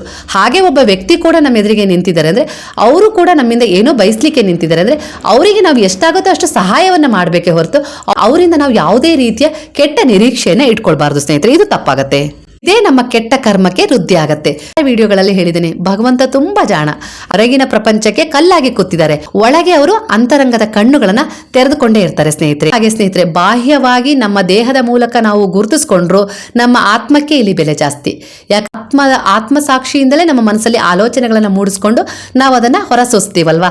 ಹಾಗಾಗಿ ಇಲ್ಲಿ ನಮ್ಮ ದೇಹಕ್ಕಿಂತ ನಮ್ಮ ಆತ್ಮಕ್ಕೆ ಬಲ ಜಾಸ್ತಿ. ಆ ಆತ್ಮವೇ ನಮ್ಮ ದೇಹವನ್ನ ತೋರಿದಾಗ ಏನಾಗುತ್ತೆ, ಈ ದೇಹಕ್ಕೆ ಯಾವುದೇ ರೀತಿ ಬೆಲೆ ಇರಲ್ಲ. ಆ ಆತ್ಮ ತನ್ನ ಕರ್ಮಕ್ಕನುಸಾರವಾಗಿ ಬೇರೆ ದೇಹವನ್ನ ಆಯ್ಕೆ ಮಾಡ್ಕೊಳ್ಳುತ್ತೆ. ಅಲ್ಲೂ ಕೂಡ ನಮ್ಮ ಆತ್ಮದಲ್ಲಿ ಯಾವ ರೀತಿ ಆಲೋಚನೆಗಳಿದ್ವೋ ಹಿಂದೆ, ಅದೇ ಆಲೋಚನೆಗಳ ಪ್ರಕಾರ ಆ ದೇಹದಲ್ಲಿ ಅದು ಮುಂದುವರಿಯುತ್ತೆ. ಅದೇ ನಾವು ಈ ದೇಹದಲ್ಲೇ ಇದ್ದಾಗ ಒಳ್ಳೆಯ ಕರ್ಮದ ವೃದ್ಧಿಯನ್ನ ಮಾಡಿಕೊಂಡು ಒಳ್ಳೆಯ ಉದ್ದೇಶವನ್ನ ಹೊಂದಿ ಒಳ್ಳೆಯ ಸೇವೆ, ದಾನ, ಧರ್ಮ, ನಿಸ್ಸಹಾಯಕರ ಸೇವೆ, ಪ್ರೇಮ, ಕರುಣೆ ಈ ರೀತಿಯ ಭಾವಗಳನ್ನ, ದಯೆಯ ಭಾವಗಳನ್ನ ತುಂಬಿಕೊಂಡಾಗ ಏನಾಗುತ್ತೆ ಅಂದ್ರೆ ನಮ್ಮ ಆತ್ಮ ಈ ದೇಹವನ್ನ ಬಿಟ್ಟು ಬೇರೊಂದು ದೇಹವನ್ನ ಸೇರಿದಾಗ, ಅಂದ್ರೆ ಇಲ್ಲಿ ನಾವು ಯಾವ ರೀತಿಯ ಆಲೋಚನೆಗಳೊಂದಿಗೆ ನಮ್ಮ ದೇಹವನ್ನ ತ್ಯಜಿಸಿರ್ತೀವೋ ಅದೇ ರೀತಿಯ ಆಲೋಚನೆಗಳೊಂದಿಗೆ ಆ ದೇಹವನ್ನ ಪ್ರವೇಶ ಮಾಡಿರ್ತೀವಿ. ಅದಕ್ಕೆ ತಕ್ಕ ಹಾಗೆ ನಾವು ಒಂದು ಮಗುವಾಗಿ ಜನಿಸ್ತೀವಿ ಅಂದಾಗ ಅದಕ್ಕೆ ತಕ್ಕ ಹಾಗೆ ನಮಗೆ ಪಾಲನೆ, ಪೋಷಣೆ, ಪ್ರೇರಣೆ, ಒಳ್ಳೆಯ ಸಂಸ್ಕಾರ, ರೀತಿ, ನೀತಿ, ನಡವಳಿಕೆಗಳು ನಮಗೆ ಎದುರಾದಾಗ, ಸಿಕ್ಕಾಗ ಅದಕ್ಕೆ ತಕ್ಕ ಹಾಗೆ ಅದು ಇನ್ನೂ ಹೆಚ್ಚಿನ ಬಲವನ್ನ ಪಡ್ಕೊಳ್ಳುತ್ತೆ, ಇನ್ನೂ ಹೆಚ್ಚಿನ ಒಳ್ಳೆಯ ವ್ಯಕ್ತಿತ್ವವನ್ನ ಪಡ್ಕೊಂಡು ಒಳ್ಳೆಯ ವ್ಯಕ್ತಿ ಆಗತ್ತೆ ಸ್ನೇಹಿತರೆ. ಇಲ್ಲ ಅಂದ್ರೆ ಆತ್ಮ ಬೇರೊಂದು ದೇಹವನ್ನ ಸೇರ್ಬೇಕಾದ್ರೆ ಒಳ್ಳೆಯ ಆಲೋಚನೆಗಳಿಂದ, ಸದುದ್ದೇಶವನ್ನ ಹೊಂದಿ, ಒಳ್ಳೆಯ ಕರ್ಮಗಳನ್ನ ಮಾಡಿ ಬೇರೊಂದು ದೇಹವನ್ನ ಸೇರ್ತಾ ಇದೆ ಅಂದ್ರೆ ಅವೆಲ್ಲವೂ ಅವನಲ್ಲಿ ಎಲ್ಲಾ ವಿಚಾರಗಳು ಅವನ ಅಂತರ್ಮನದಲ್ಲಿ ಇರ್ತವೆ. ಆದ್ರೆ ಅವನಿಗೆ ಸಿಕ್ಕ ವಾತಾವರಣ ಕರ್ಮಕ್ಕನುಸಾರವಾಗಿ ಸರಿ ಇರೋದಿಲ್ಲ. ಅಲ್ಲಿ ಬರೀ ಕೆಟ್ಟದನ್ನೇ ನೋಡೋದು, ನಕಾರಾತ್ಮಕತೆಯನ್ನೇ ನೋಡೋದು. ಈ ರೀತಿ ವಾತಾವರಣ ಸಿಕ್ಕಾಗ ಕೂಡ ಅವನು ಕೆಟ್ಟ ದಾರಿಗೆ ಹಿಡಿಯೋ ಸಂದರ್ಭ ಬರುತ್ತೆ. ಆದ್ರೆ ಅಲ್ಲೊಂದು ಏನಪ್ಪಾ ಅವನಿಗೆ ಒಳ್ಳೇದಿರುತ್ತೆ ಅಂದ್ರೆ, ಅವನಿಗೆ ಒಳ್ಳೆಯ ವ್ಯಕ್ತಿತ್ವ ಇರೋ ಯಾರಾದ್ರೂ ವ್ಯಕ್ತಿ ಎದುರಾದ್ರೆ ಇಲ್ಲ ಮತ್ತೆ ಏನಾಗ್ತಾನೆ ಅಂದ್ರೆ ತನ್ನ ಮೊದಲಿನ ರೂಪಕ್ಕೆ ಬರ್ತಾನೆ. ಈ ದೇಹಕ್ಕೆ ಸೇರ್ಕೊಳ್ಬೇಕಾದ್ರೆ ಯಾವ ಗುಣಗಳು ಅವನಲ್ಲಿ ಇರ್ತಾವೋ ಆ ಗುಣಗಳು ಆ ವ್ಯಕ್ತಿಯನ್ನ, ಒಳ್ಳೆಯ ವ್ಯಕ್ತಿಯನ್ನ ನೋಡಿದ ತಕ್ಷಣ, ಇಲ್ಲ ಭಗವಂತನ ಆಧ್ಯಾತ್ಮಿಕ ಜೀವನಕ್ಕೆ ಕಾಲಿಟ್ಟ ತಕ್ಷಣ ಅವು ಅವನಿಗೆ ಮರುಕಳಿಸಿ ಸಿಗ್ಲಿಕ್ಕೆ ಶುರುವಾಗ್ತವೆ ಸ್ನೇಹಿತರೆ. ಅಂದ್ರೆ ಅರ್ಥ ಮಾಡ್ಕೊಳ್ಳೋದು ಕಷ್ಟ. ಅಂದ್ರೆ ಕರ್ಮದ ಆಟ, ಇದಂತೂ ಅರ್ಥ ಮಾಡ್ಕೊಡ್ರಿ. ಒಟ್ಟಾರೆಯಾಗಿ ಹೇಳಬೇಕು ಅಂದ್ರೆ ನಮ್ಗೆ ಇಲ್ಲಿ ಏನೆಲ್ಲ ಸಿಗುತ್ತೋ ಅದು ಕರ್ಮದ ಆಟದ ಮೇಲೆ ನಿರ್ಧಾರಿತವಾಗಿರುತ್ತೆ. ಆ ಕರ್ಮದ ಆಟದ ಸೃಷ್ಟಿಕರ್ತರು ನಾವೇ ಆಗಿರ್ತೀವಿ ಸ್ನೇಹಿತರೆ. ಭಗವಂತ ಅದಕ್ಕೆ ನಿಶ್ಚಿಂತೆಯಿಂದ ಇರೋದು. ನೀನು ಇವತ್ತು ಏನನ್ನ ಬಿತ್ತಿದ್ಯೋ ಅದೇ ನಿನಗೆ ಸಿಗುತ್ತೆ ನಾಳೆ. ಇವತ್ತು ನೀನು ಏನನ್ನ ಕೊಡ್ತೀಯೋ ಅದೇ ನಿನಗೆ ನಾಳೆ ಸಿಗುತ್ತೆ. ಇವತ್ತು ನೀನು ಯಾವ ಬೀಜವನ್ನು ಬಿತ್ತಿದ್ಯೋ ಅದರ ಫಲವನ್ನೇ ನೀನು ನಾಳೆ ಉಣ್ತೀಯ. ಅದು ನಾನು ಪೂರ್ವ ನಿರ್ಧಾರಿತವಾಗಿ ತಯಾರಿ ಮಾಡಿ ಇಟ್ಬಿಟ್ಟಿದ್ದೀನಿ. ಅದಕ್ಕೆ ನೀನು ಬದ್ಧನಾಗಿ ನಡ್ಕೊಳ್ತಾ ಇದ್ರೆ ಅದೇ ರೀತಿ ನಿನಗೆ ಸಿಗುತ್ತೆ. ಅದು ಬಿಟ್ಟು ನೀನು ಒಂದು ಹೆಜ್ಜೆ ಮುಂದಿಟ್ಟು ನನ್ನ ಜೀವನದಲ್ಲಿ ಆಗದೆ ಇರೋದನ್ನ ಕೂಡ ನಾನು ಸಂಪಾದನೆ ಮಾಡ್ತೀನಿ, ಸಾಧಿಸ್ತೀನಿ, ನನ್ನ ಹಣೆಯ ಬರಹವನ್ನೇ ನಾನು ತಿರುವ ಮುರುವ ಮಾಡ್ಕೊಳ್ತೀನಿ ಅಂತ ಹೇಳಿ ಪಣ ತೊಟ್ಟು ನಿಂತಾಗ, ಆಧ್ಯಾತ್ಮಿಕ ಪಯಣದತ್ತ ನೀನು ಸಾಗದಾಗ ಏನಾಗುತ್ತೆ ನಾವು ಅಂದಾಗ ನಾವಲ್ಲಿ ಭಿನ್ನವಾದ ಪ್ರಪಂಚಕ್ಕೆ ಕಾಲಿಡ್ತೀವಿ. ಭಿನ್ನವಾದ ಪ್ರಪಂಚಕ್ಕೆ ಕಾಲಿಟ್ಟಾಗ ನಮ್ಮಿಂದ ಒಳ್ಳೆಯ ಕರ್ಮಗಳ ವೃದ್ಧಿ ಆಗತ್ತೆ. ನಮ್ಮ ಮನೋಬಲ ಬಹಳ ಗಟ್ಟಿಯಾಗಿರುತ್ತೆ. ಆ ಸಮಯದಲ್ಲಿ ಆ ಭಗವಂತ ಕೂಡ ಅದಕ್ಕೆ ಒಲಿತಾನೆ ಸ್ನೇಹಿತರೆ. ನೀನು ತುಂಬಾ ಗಟ್ಟಿಗ, ನಿನ್ನ ಕೆಟ್ಟ ಕರ್ಮವನ್ನ ಕಳೆದುಕೊಂಡೆ, ಒಳ್ಳೆಯದನ್ನ ಪಡೀಲಿಕ್ಕೋಸ್ಕರ ಹಂಬಲಿಸ್ತಾ ಇದೆಯಾ, ಪ್ರಯತ್ನ ಪಡ್ತಾ ಇದೆಯಾ, ಶ್ರಮಿಸ್ತಾ ಇದೆಯಾ, ಹಾಗಾಗಿ ನನ್ನ ಆಶೀರ್ವಾದ, ನನ್ನ ಬೆಂಬಲ ಕೂಡ ನಿನಗೆ ಇರುತ್ತೆ ಅಂತ ಹೇಳಿ ಸಹಾಯ ಮಾಡ್ತಾನೆ ಸ್ನೇಹಿತರೆ. ಆ ಸಂದರ್ಭದಲ್ಲಿ ಏನಾಗುತ್ತೆ ನಮ್ಗೆ ಏನಾಗುತ್ತೆ ಅಂದ್ರೆ ವಿಧಿಯ ಪ್ರಕಾರ ನಾವು ಒಂದನ್ನ ಪಡ್ಕೊಳ್ಬೇಕಾಗಿರತ್ತೆ. ಆ ಸಂದರ್ಭದಲ್ಲಿ ಆ ಭಗವಂತ ನಮ್ಮಿಂದ ಒಳ್ಳೆಯ ಕರ್ಮಗಳನ್ನ ಮಾಡಿಸುವುದರ ಮೂಲಕ ಆ ವಿಧಿ ಬರಹವನ್ನ ತಪ್ಪಿಸ್ತಾರೆ ಸ್ನೇಹಿತರೆ. ಅಂದ್ರೆ ಭಗವಂತನ ಸೃಷ್ಟಿ ಅಂದ್ರೆ ಅವರ ಅಂಶವೇ ನಾವಾಗಿದ್ದೀವಿ ಅಂದಮೇಲೆ ನಾವು ಹೀನಾಯ ಸ್ಥಿತಿಯಲ್ಲಿ ಸಾಯಲಿಕ್ಕೆ, ಹೀನಾಯ ಸ್ಥಿತಿಯಲ್ಲಿ ಸಾವನ್ನ ಅಪ್ಪುವುದನ್ನ ನೋಡ್ಲಿಕ್ಕೆ ಆ ಭಗವಂತನಿಗೂ ಕೂಡ ದುಃಖವಾಗತ್ತೆ ಸ್ನೇಹಿತರೆ. ಕಣ್ಣೀರು ಬರುತ್ತೆ. ಯಾಕೆ ಹೇಳ್ರಿ ಅವನ ಸೃಷ್ಟಿ, ಅವನ ಅಂಶವೇ ನಾವಾಗಿದ್ದೀವಿ. ಅಲ್ಲಿಗೆ ಅವನ ಮಗುವೇ ನಾವಾಗಿದ್ದೀವಿ. ಯಾವುದಾದ್ರೂ ತಂದೆ ತಾಯಿ ತನ್ನ ಮಗು ತನ್ನ ಎದುರಿಗೆ ಸಾಯೋದನ್ನ ನೋಡ್ಲಿಕ್ಕೆ ಇಷ್ಟಪಡ್ತಾರ? ಅದೇ ತರಹ ಭಗವಂತನು ಕೂಡ. ಅದಕ್ಕೋಸ್ಕರನೇ ಗುರುವಿನ ರೂಪದಲ್ಲಿ ಅರಿವಾಗಿ ನಮ್ಮ ಬಳಿ ಅವರು ಆಗಾಗ ಬರ್ತಾನೆ ಇರ್ತಾರೆ. ಯಾವುದಾದ್ರೂ ರೀತಿಯಲ್ಲಿ ನಮಗೆ ಒಳ್ಳೆಯ ಮಾರ್ಗಗಳನ್ನ ತೋರಿಸ್ಲಿಕ್ಕೆ, ಸಹಾಯ ಮಾಡ್ಲಿಕ್ಕೆ. ಅಂದ್ರೆ ಒಳ್ಳೆಯ ಕರ್ಮದ ವೃದ್ಧಿ ಮಾಡ್ಕೋ, ನಿನ್ನ ಪುಣ್ಯದ ಕೊಡವನ್ನ ತುಂಬಿಸು, ಪಾಪದ ಕೊಡವನ್ನ ತುಂಬಿಸೋದನ್ನ ಕಡಿಮೆ ಮಾಡ್ಕೋ ಅಂತ ಹೇಳ್ತಾರೆ. ತನ್ನ ಮಗುವನ್ನ ಉಳಿಸ್ಕೊಳ್ಳಿಕ್ಕೆ ಈ ರೀತಿ ಕೂಡ ಅವರು ಸಹಾಯ ಮಾಡ್ತಾರೆ ಸ್ನೇಹಿತರೆ. ಆಗೇನಾಗತ್ತೆ, ನಮ್ಮ ಪಾಪದ ಕೊಡ ಸೋರ್ಲಿಕ್ಕೂ ಕೂಡ ಶುರುವಾಗತ್ತೆ. ಹಾಗೆ ನಾವು ಪುಣ್ಯದ ಕೊಡವನ್ನ ತುಂಬಿಸ್ತಾ ಇರ್ತೀವಲ್ಲ, ಅದು ಬೇಗನೆ ತುಂಬುತ್ತೆ. ಪಾಪದ ಕೊಡ ಸೋರಿದಾಗ, ಪಾಪದ ಕೆಲಸಗಳನ್ನ, ಕರ್ಮಗಳನ್ನ ನಾವು ಮಾಡೋದು ಕಡಿಮೆ ಮಾಡಿದಾಗ ಪುಣ್ಯದ ಕೊಡ ತಾನಾಗಿ ತುಂಬ್ತಾ ಬರುತ್ತೆ. ಏನಾಗುತ್ತೆ, ನಮ್ಮಲ್ಲಿ ದೈವಿಕ ಭಾವದ ಗುಣಗಳು ಹೆಚ್ಚಾಗ್ತವೆ, ನಮ್ಮಲ್ಲೇ ಸಕಾರಾತ್ಮಕ ಶಕ್ತಿಯ ಊರ್ಜೆಗಳು ಹೆಚ್ಚುತ್ತವೆ. ಇಂತಹ ಸಂದರ್ಭದಲ್ಲಿ ಯಾರೂ ಕೂಡ ನಮ್ಮನ್ನ ಸ್ಪರ್ಶ ಮಾಡ್ಲಿಕ್ಕೆ ಸಾಧ್ಯ ಆಗೋದಿಲ್ಲ ಸ್ನೇಹಿತರೆ. ಪುರಾಣಗಳಲ್ಲಿ ಮಾರ್ಕಂಡಯ್ಯ ಆಗಿರ್ಬೋದು, ಸತಿ ಸಾವಿತ್ರಿ ಆಗಿರ್ಬೋದು, ಇವರೆಲ್ಲ ಹೋರಾಟ ನಡೆಸಿದ್ದು ಸಾಮಾನ್ಯ ಮಾತಲ್ಲ. ಅವರ ದೃಢ ವಿಶ್ವಾಸ, ಅವರ ದೃಢ ಸಂಕಲ್ಪ, ಅವರ ಒಳ್ಳೆಯ ಕರ್ಮದ ಮನೋಭಾವನೆ, ಒಳ್ಳೆಯ ಉದ್ದೇಶಗಳಿಂದನೇ ಅವರು ಈ ರೀತಿಯಾಗಿ ವಿಧಿಯನ್ನೇ ತಡೆದು ಗಂಡನ ಜೀವವನ್ನ, ತನ್ನ ಜೀವವನ್ನ, ಆಯಸ್ಸನ್ನಾಗ್ಲಿ ಹೆಚ್ಚಿಸ್ಕೊಂಡಿದ್ದು. ಇದು ಸಾಧ್ಯ ಇಲ್ಲ ಅಂತ ಏನಿಲ್ಲ ಸ್ನೇಹಿತರೆ. ಈ ಕಲಿಯುಗದಲ್ಲಿ ಇದು ಕಷ್ಟ. ಯಾಕಂದ್ರೆ ನಮ್ಮ ಮನಸ್ಸು ಬಹಳ ಚಂಚಲ, ಮೋಹದಲ್ಲಿದ್ದೀವಿ ನಾವು. ಮಕ್ಕಳು, ಗಂಡ, ಮನೆ, ಕುಟುಂಬ, ಆಸ್ತಿ, ಜಮೀನು, ಒಡವೆ, ವಸ್ತ್ರ ಅನ್ನೋ ಮೋಹದಲ್ಲಿ ತೇಲಾಡ್ತಿದ್ದೀವಿ. ಈ ಮೋಹದಿಂದ ನಮಗೆ ಹೊರಗೆ ಬರಕ್ಕಾಗೋದಿಲ್ಲ. ಹಾಗಾಗಿ ಈ ರೀತಿಯ ಸಂಕಲ್ಪದಿಂದ ನಮ್ಗೆ ಯಾವುದೇ ರೀತಿ ಆಧ್ಯಾತ್ಮಿಕ ಜೀವನ ನಡೆಸಲಿಕ್ಕೆ ಸಾಧ್ಯ ಆಗೋದಿಲ್ಲ. ಆದ್ರಿಂದ ನಾವ್ ಏನನ್ನೂ ಪಡ್ಕೊಳ್ಳಿಕ್ಕೆ ಸಾಧ್ಯ ಆಗೋದಿಲ್ಲ. ಏನಪ್ಪಾ ಅಂದ್ರೆ ಸಣ್ಣ ಪುಟ್ಟ ಪೂಜೆ ಪುನಸ್ಕಾರ ವ್ರತಗಳಲ್ಲಿ ತಿಂಗಳಾನುಗಟ್ಲೆ ಅನುಷ್ಠಾನವನ್ನ ಮಾಡಿ ಸ್ವಲ್ಪ ಫಲಗಳನ್ನಂತೂ ನಾವು ಪಡ್ಕೊಳ್ತೀವಿ ಸ್ನೇಹಿತರೆ. ಎಲ್ಲೂ ವ್ಯರ್ಥ ಆಗೋದಿಲ್ಲ. ನಾವು ಮಾಡೋ ಪೂಜೆ ಆಗಿರ್ಬೋದು, ಜಪ ಆಗಿರ್ಬೋದು, ತಪ ಆಗಿರ್ಬೋದು, ಆರಾಧನೆ ಆಗಿರ್ಬೋದು, ಯಾವುದು ಇಲ್ಲಿ ವ್ಯರ್ಥ ಅಲ್ಲ. ಅದಕ್ಕೆ ತಕ್ಕ ಹಾಗೆ ನಮಗೆ ಫಲಗಳು ಸಿಗ್ತವೆ. ಅದಕ್ಕೆ ತಕ್ಕ ಹಾಗೆ ನಮ್ಮ ಕಷ್ಟಗಳು, ಕಾರ್ಪಣ್ಯಗಳು ದೂರ ಆಗ್ತವೆ, ಇಲ್ಲ ಅಂತಲ್ಲ. ಆದ್ರೆ ನಾವು ಜೀವನದಲ್ಲಿ ಹೆಚ್ಚಿನದನ್ನ ಪಡಿಬೇಕು, ಏನನ್ನಾದ್ರೂ ಮಹತ್ತರವಾದದನ್ನ ಪಡಿಬೇಕು, ನಮ್ಮ ಜೀವವನ್ನೇ ನಾವು ಉಳಿಸ್ಕೊಳ್ಬೇಕು, ನಮ್ಮ ಹಣೆ ಬರಹವನ್ನೇ ನಾವು ಬದಲಾಯಿಸ್ಕೊಳ್ಬೇಕು ಅಂದಾಗ ನಾವು ಕೂಡ ಹೆಚ್ಚಿನ ಶ್ರಮವನ್ನ ಪಡಲೇಬೇಕಾಗತ್ತೆ ಸ್ನೇಹಿತರೆ. ಈಗ ಮಾಮೂಲಿ ಡಿಗ್ರಿ ಮಾಡೋದಕ್ಕೂ MBBS ಡಿಗ್ರಿ ಮಾಡೋದಕ್ಕೂ ವ್ಯತ್ಯಾಸ ಇದೆ ಅಲ್ವಾ ಸ್ನೇಹಿತರೆ. ಅಲ್ಲಿ ತುಂಬಾ ಪರಿಶ್ರಮ ಹಾಕಬೇಕಾಗತ್ತೆ ಸ್ನೇಹಿತರೆ. ಯಾಕಂದ್ರೆ ಒಂದು ನೀಟ್ ಎಕ್ಸಾಮ್ ಅನ್ನೋದ್ರ ಮೂಲಕ ಅವರೊಂದು ಪರೀಕ್ಷೆಯನ್ನ ಮಾಡಿ ನಂತರ ಸೀಟನ್ನ ಕೊಡ್ತಾರೆ ಅಲ್ವಾ ಸ್ನೇಹಿತರೆ. ಮಾಮೂಲಿ ಡಿಗ್ರಿಗೆ ಆಗಲ್ಲ. ಸ್ವಲ್ಪ ಫೀಸ್, ಜಸ್ಟ್ ಪಾಸ್ ಆಗಿ ಸ್ವಲ್ಪ ಫೀಸ್ ಕಟ್ಟಿದ್ರೆ ನಮಗೆ ಗೌರ್ಮೆಂಟ್ ಸೀಟ್ ಸಿಗತ್ತೆ ಸ್ನೇಹಿತರೆ ಅಲ್ವಾ. ಅದೇ ರೀತಿ MBBS ಓದಬೇಕು ಅಂದಾಗ ಗೌರ್ಮೆಂಟ್ ಸೀಟ್ ಸಿಗಬೇಕು ಅಂದ್ರೆ ಅಷ್ಟೇ ಪರಿಶ್ರಮ ಕೂಡ ನಮ್ದು ಇರಲೇಬೇಕಾಗತ್ತೆ ಸ್ನೇಹಿತರೆ. ಹಾಗೆ ಇದು ಕೂಡ ಹಿಂದಿನ ಕಾಲದಲ್ಲಿ ಪುರಾಣಗಳಲ್ಲಿ, ಕಥೆಗಳಲ್ಲಿ ನಾವು ಅದನ್ನ ಕೇಳಿದೀವಿ. ಈಗ ಅದು ಅಸಾಧ್ಯ ಅನ್ನೋ ಮಾತು ನಾವು ಒಪ್ಕೊಂಡಿದ್ದೀವಿ. ಹಾಗಾಗಿ ಅದು ನಮ್ಗೆ ಅಸಾಧ್ಯವಾಗಿ ಉಳಿದಿದೆ. ಆ ರೀತಿಯ ಛಲವನ್ನು ನಾವು ಹೊಂದಿ ಎಲ್ಲ ಮೋಹವನ್ನ ನಾವು ಬಿಟ್ಟಾಗ ನಾವೇನಾಗತ್ತೆ, ಮನೆ ಮಠ ಎಲ್ಲವನ್ನ ತ್ಯಜಿಸ್ಬೇಕಾಗತ್ತೆ. ನಾವೇನ್ ಸಾಧನೆ ಮಾಡ್ಬೇಕು ಅಂತ ಇರ್ತೀವೋ ಅದನ್ನ ಸಾಧನೆಯನ್ನ ಮಾಡ್ಬೇಕಾಗತ್ತೆ ಸ್ನೇಹಿತರೆ. ಹಾಗಂತ ಸತಿ ಸಾವಿತ್ರಿ ಸಂಸಾರವನ್ನ ತೋರದ್ಲಾ? ಇಲ್ಲ ತಾನೇ. ಸಂಸಾರದಲ್ಲಿ ಇದ್ಕೊಂಡೇ ತಾನೇ ಅವಳು ತನ್ನ ಗಂಡನ ಕೊಂಡೇ ಅವಳು ಎಲ್ಲವನ್ನ ಗಳಿಸ್ತಾರೆ. ನಾವು ಈ ರೀತಿಯ ತಪಸ್ಸನ್ನ ಆಚರಿಸಬಹುದು ಸ್ನೇಹಿತರೆ.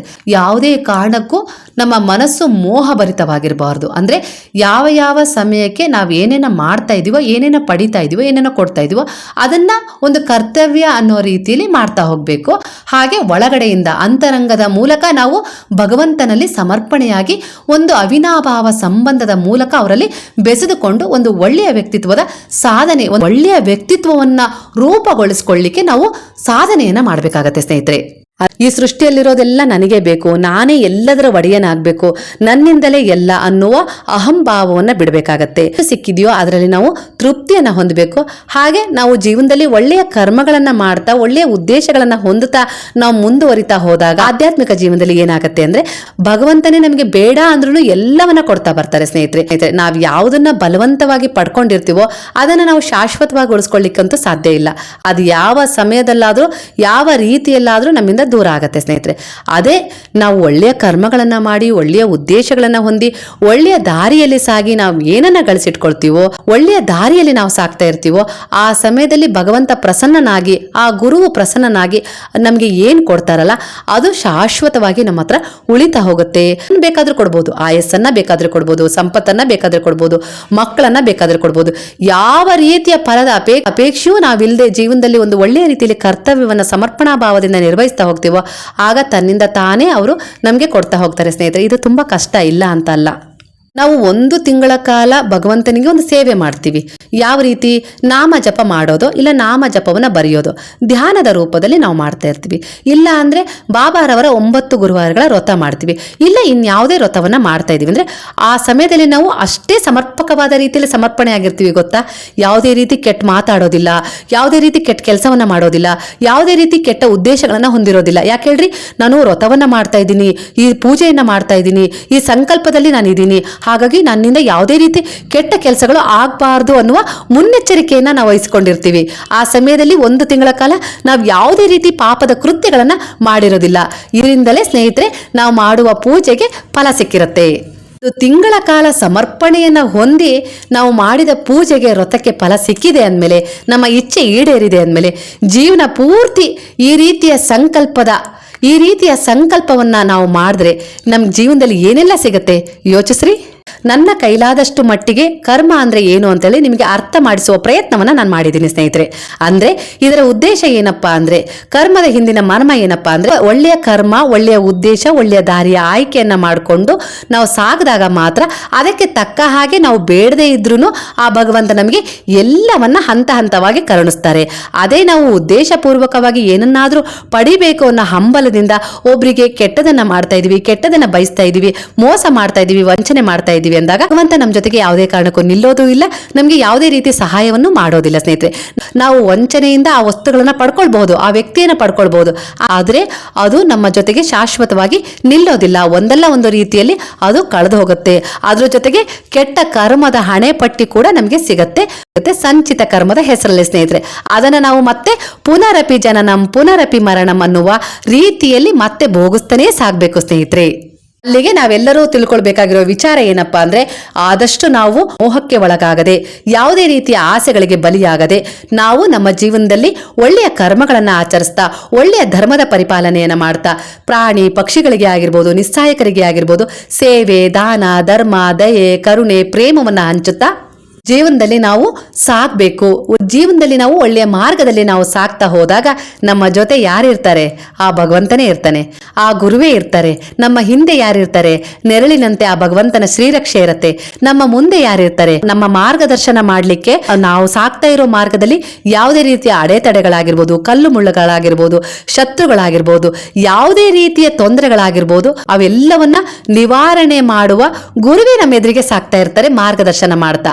ಅವರು ನಾವು ಸಾಗುವ ದಾರಿಯನ್ನ ಸ್ವಚ್ಛಗೊಳಿಸ್ತಾ ನಮಗೆ ದಾರಿಯನ್ನ ಸರಿ ಮಾಡ್ತಾ ಹೋಗ್ತಾರೆ ಸ್ನೇಹಿತರೆ. ಆ ದಾರಿಯಲ್ಲಿ ನಾವು ನಿಶ್ಚಿಂತೆಯಿಂದ ಕಣ್ಮುಚ್ಚಿ ಕೂಡ ಸಾಗಬಹುದು. ಯಾಕಂದ್ರೆ ನಮ್ಮ ಮುಂದೆ ನಮ್ಮ ದಾರಿಯನ್ನ ಸ್ವಚ್ಛಗೊಳಿಸಿ ಕೊಡ್ಲಿಕ್ಕೆ ಆ ಗುರುವೇ ಇದ್ದಾರೆ, ಅವರನ್ನೇ ನಾವು ಒಲಿಸ್ಕೊಂಡಿದೀವಿ ಅಂದಾಗ ನಾವು ಕಣ್ಮುಚ್ಚಿ ಕೂಡ ನಮ್ಮ ಪಯಣವನ್ನ ನಾವು ಈ ಜೀವನದಲ್ಲಿ ಮುಂದುವರಿಸಬಹುದು ಸ್ನೇಹಿತರೆ. ಅಂತ ಸಾಧನೆ ನಮ್ಮಿಂದ ಆಗ್ಬೇಕು ಅಂದ್ರೆ ಅಂತ ಒಳ್ಳೆಯ ಕರ್ಮದ ಉದ್ದೇಶವನ್ನ ಕೂಡ ನಾವು ಹೊಂದಬೇಕು. ಕಲಿಯುಗದಲ್ಲಿ ಅದು ಅಸಾಧ್ಯ. ಯಾಕಂದ್ರೆ ಮಕ್ಕಳು ಅನ್ನೋ ಮೋಹ ಇದೆ, ಮನೆ ಅನ್ನೋ ಮೋಹ ಇದೆ, ಸಂಪತ್ತನ್ನ ಮೋಹ ಇದೆ, ಒಡವೆ ವಸ್ತ್ರ ಅನ್ನೋ ಮೋಹವಿದೆ, ಇಲ್ಲ ಅಂತಲ್ಲ. ಆದಷ್ಟು ಆ ಮೋಹಗಳನ್ನ ನಾವು ಕಡಿಮೆ ಮಾಡ್ಕೊಳ್ಬೇಕು. ಅಂದ್ರೆ ಎಷ್ಟು ಬೇಕೋ ಅವುಗಳ ಉಪಯೋಗವನ್ನ ನಾವು ಪಡ್ಕೊಳ್ಬೇಕು. ಹಾಗೆ ಎಷ್ಟು ಬೇಕೋ ಅಷ್ಟನ್ನ ಗಳಿಸಿಡ್ಬೇಕು. ಹಾಗೆ ಎಷ್ಟು ಬೇಕೋ ಅಷ್ಟು ಪುಣ್ಯ ದಾನ ಧರ್ಮದ ಸೇವೆಯಲ್ಲಿ ನಾವು ಅದನ್ನ ಮಾಡಿದಾಗ ಅದೇ ನಮ್ಮ ಪುಣ್ಯವಾಗಿ ಸಂಚಿತ ಕರ್ಮಕ್ಕೆ ಹೋಗಿ ಸೇರತ್ತೆ. ಹಾಗೆ ನಮ್ಮ ಜೀವನವೂ ಕೂಡ ಸುಗಮವಾದ ದಾರಿಯಲ್ಲಿ ಸಾಗತ್ತೆ ಸ್ನೇಹಿತರೆ. ಇದೆಲ್ಲದಕ್ಕೂ ಕಾರಣ ಒಟ್ಟಾರೆಯಾಗಿ ಹೇಳಬೇಕು ಅಂದ್ರೆ ನಮ್ಮ ಕರ್ಮಗಳು ಪರಿಪೂರ್ಣವಾಗಿ ಶುದ್ಧವಾಗಿರ್ಬೇಕು. ಆಗ ನಾವು ಎಲ್ಲೇ ನಿಂತು ಪ್ರಾರ್ಥನೆಯನ್ನ ಮಾಡ್ರಿ, ಬ್ರಹ್ಮಾಂಡ ಅನ್ಕೊಳ್ರಿ, ವಿಶ್ವ ಅನ್ಕೊಳ್ರಿ, ಇಂಗ್ಲಿಷ್ ನಲ್ಲಿ ಯೂನಿವರ್ಸ್ ಅನ್ಕೊಳ್ರಿ, ದೇವರು ಅನ್ಕೊಡ್ರಿ, ಗುರು ಅನ್ಕೊಡ್ರಿ, ಎಲ್ಲರೂ ಒಂದೇ ಅಂತ ಹೇಳಿ ನಮಗೆ ಅರ್ಥ ಆಗತ್ತೆ ಸ್ನೇಹಿತರೆ. ಈ ಮಾಹಿತಿ ನಿಮ್ಗೆ ಇಷ್ಟವಾದ್ರೆ ಸಾಯಿರಾಮ್ ಅಂತ ಹೇಳಿ ಕಮೆಂಟ್ ಮಾಡಿ. ಹಾಗೆ ನನ್ನ ಅಡುಗೆ ಚಾನಲ್ ಆದ cook with Sai Keerthi channel ಅಲ್ಲೂ ಕೂಡ ನಾನು ಮೋಟಿವೇಶನಲ್ ವಿಡಿಯೋ ಹಾಕ್ಲಿಕ್ಕೆ ಶುರು ಮಾಡಿದ್ದೇನೆ. ಅಂದ್ರೆ ನನ್ನ ದಿನಚರಿ ಹೇಗಿರುತ್ತೆ ಅನ್ನೋದನ್ನ ತೋರಿಸ್ತಾ ಅಡಿಗೆ ಮಾಡ್ತಾ ಹಾಗೆ ಪೂಜೆ ಮಾಡ್ತಾ ನಿಮಗೆ ಅಲ್ಲೂ ಕೂಡ ನಾನು ಪ್ರೇರಣಾತ್ಮಕ ವಿಚಾರಗಳನ್ನ ಹೇಳ್ತಾ ಇದ್ದೀನಿ ಸ್ನೇಹಿತರೆ. ಅಂದ್ರೆ ಅಲ್ಲೂ ಕೂಡ ಒಂದು ಸಂದೇಶದ ರೂಪದಲ್ಲಿ ನಿಮ್ಗೆ ಪ್ರೇರಣೆಯನ್ನ ನೀಡುವ ಕೆಲಸವನ್ನ ಮಾಡಿದ್ದೀನಿ. ಅದರ ಮೊದಲ ಪ್ರಯತ್ನದಂತೆ ಇವತ್ತಿನ ಶುಭ ಗುರುವಾರದಂದು ನಾನು ಅಲ್ಲೊಂದು ಬ್ಲಾಗ್ ಅನ್ನ ಹಾಕಿದ್ದೀನಿ ಸ್ನೇಹಿತರೆ. ಗುರುವಾರದ ದಿನ ಬೆಳಗ್ಗೆ 3:30ಯಿಂದ 8 ಗಂಟೆಯವರೆಗೂ ನನ್ನ ದಿನಚರಿ ಹೇಗಿರುತ್ತೆ ಅಂತ ಹೇಳಿ ಅದರಲ್ಲಿ ಹೇಳಿದ್ದೀನಿ ಸ್ನೇಹಿತರೆ. ಇಷ್ಟ ಇದ್ದರೂ ಹೋಗಿ ಆ ಚಾನಲ್ನ ನೋಡಿ ಸಬ್ಸ್ಕ್ರೈಬ್ ಮಾಡ್ಕೊಳ್ಳಿ.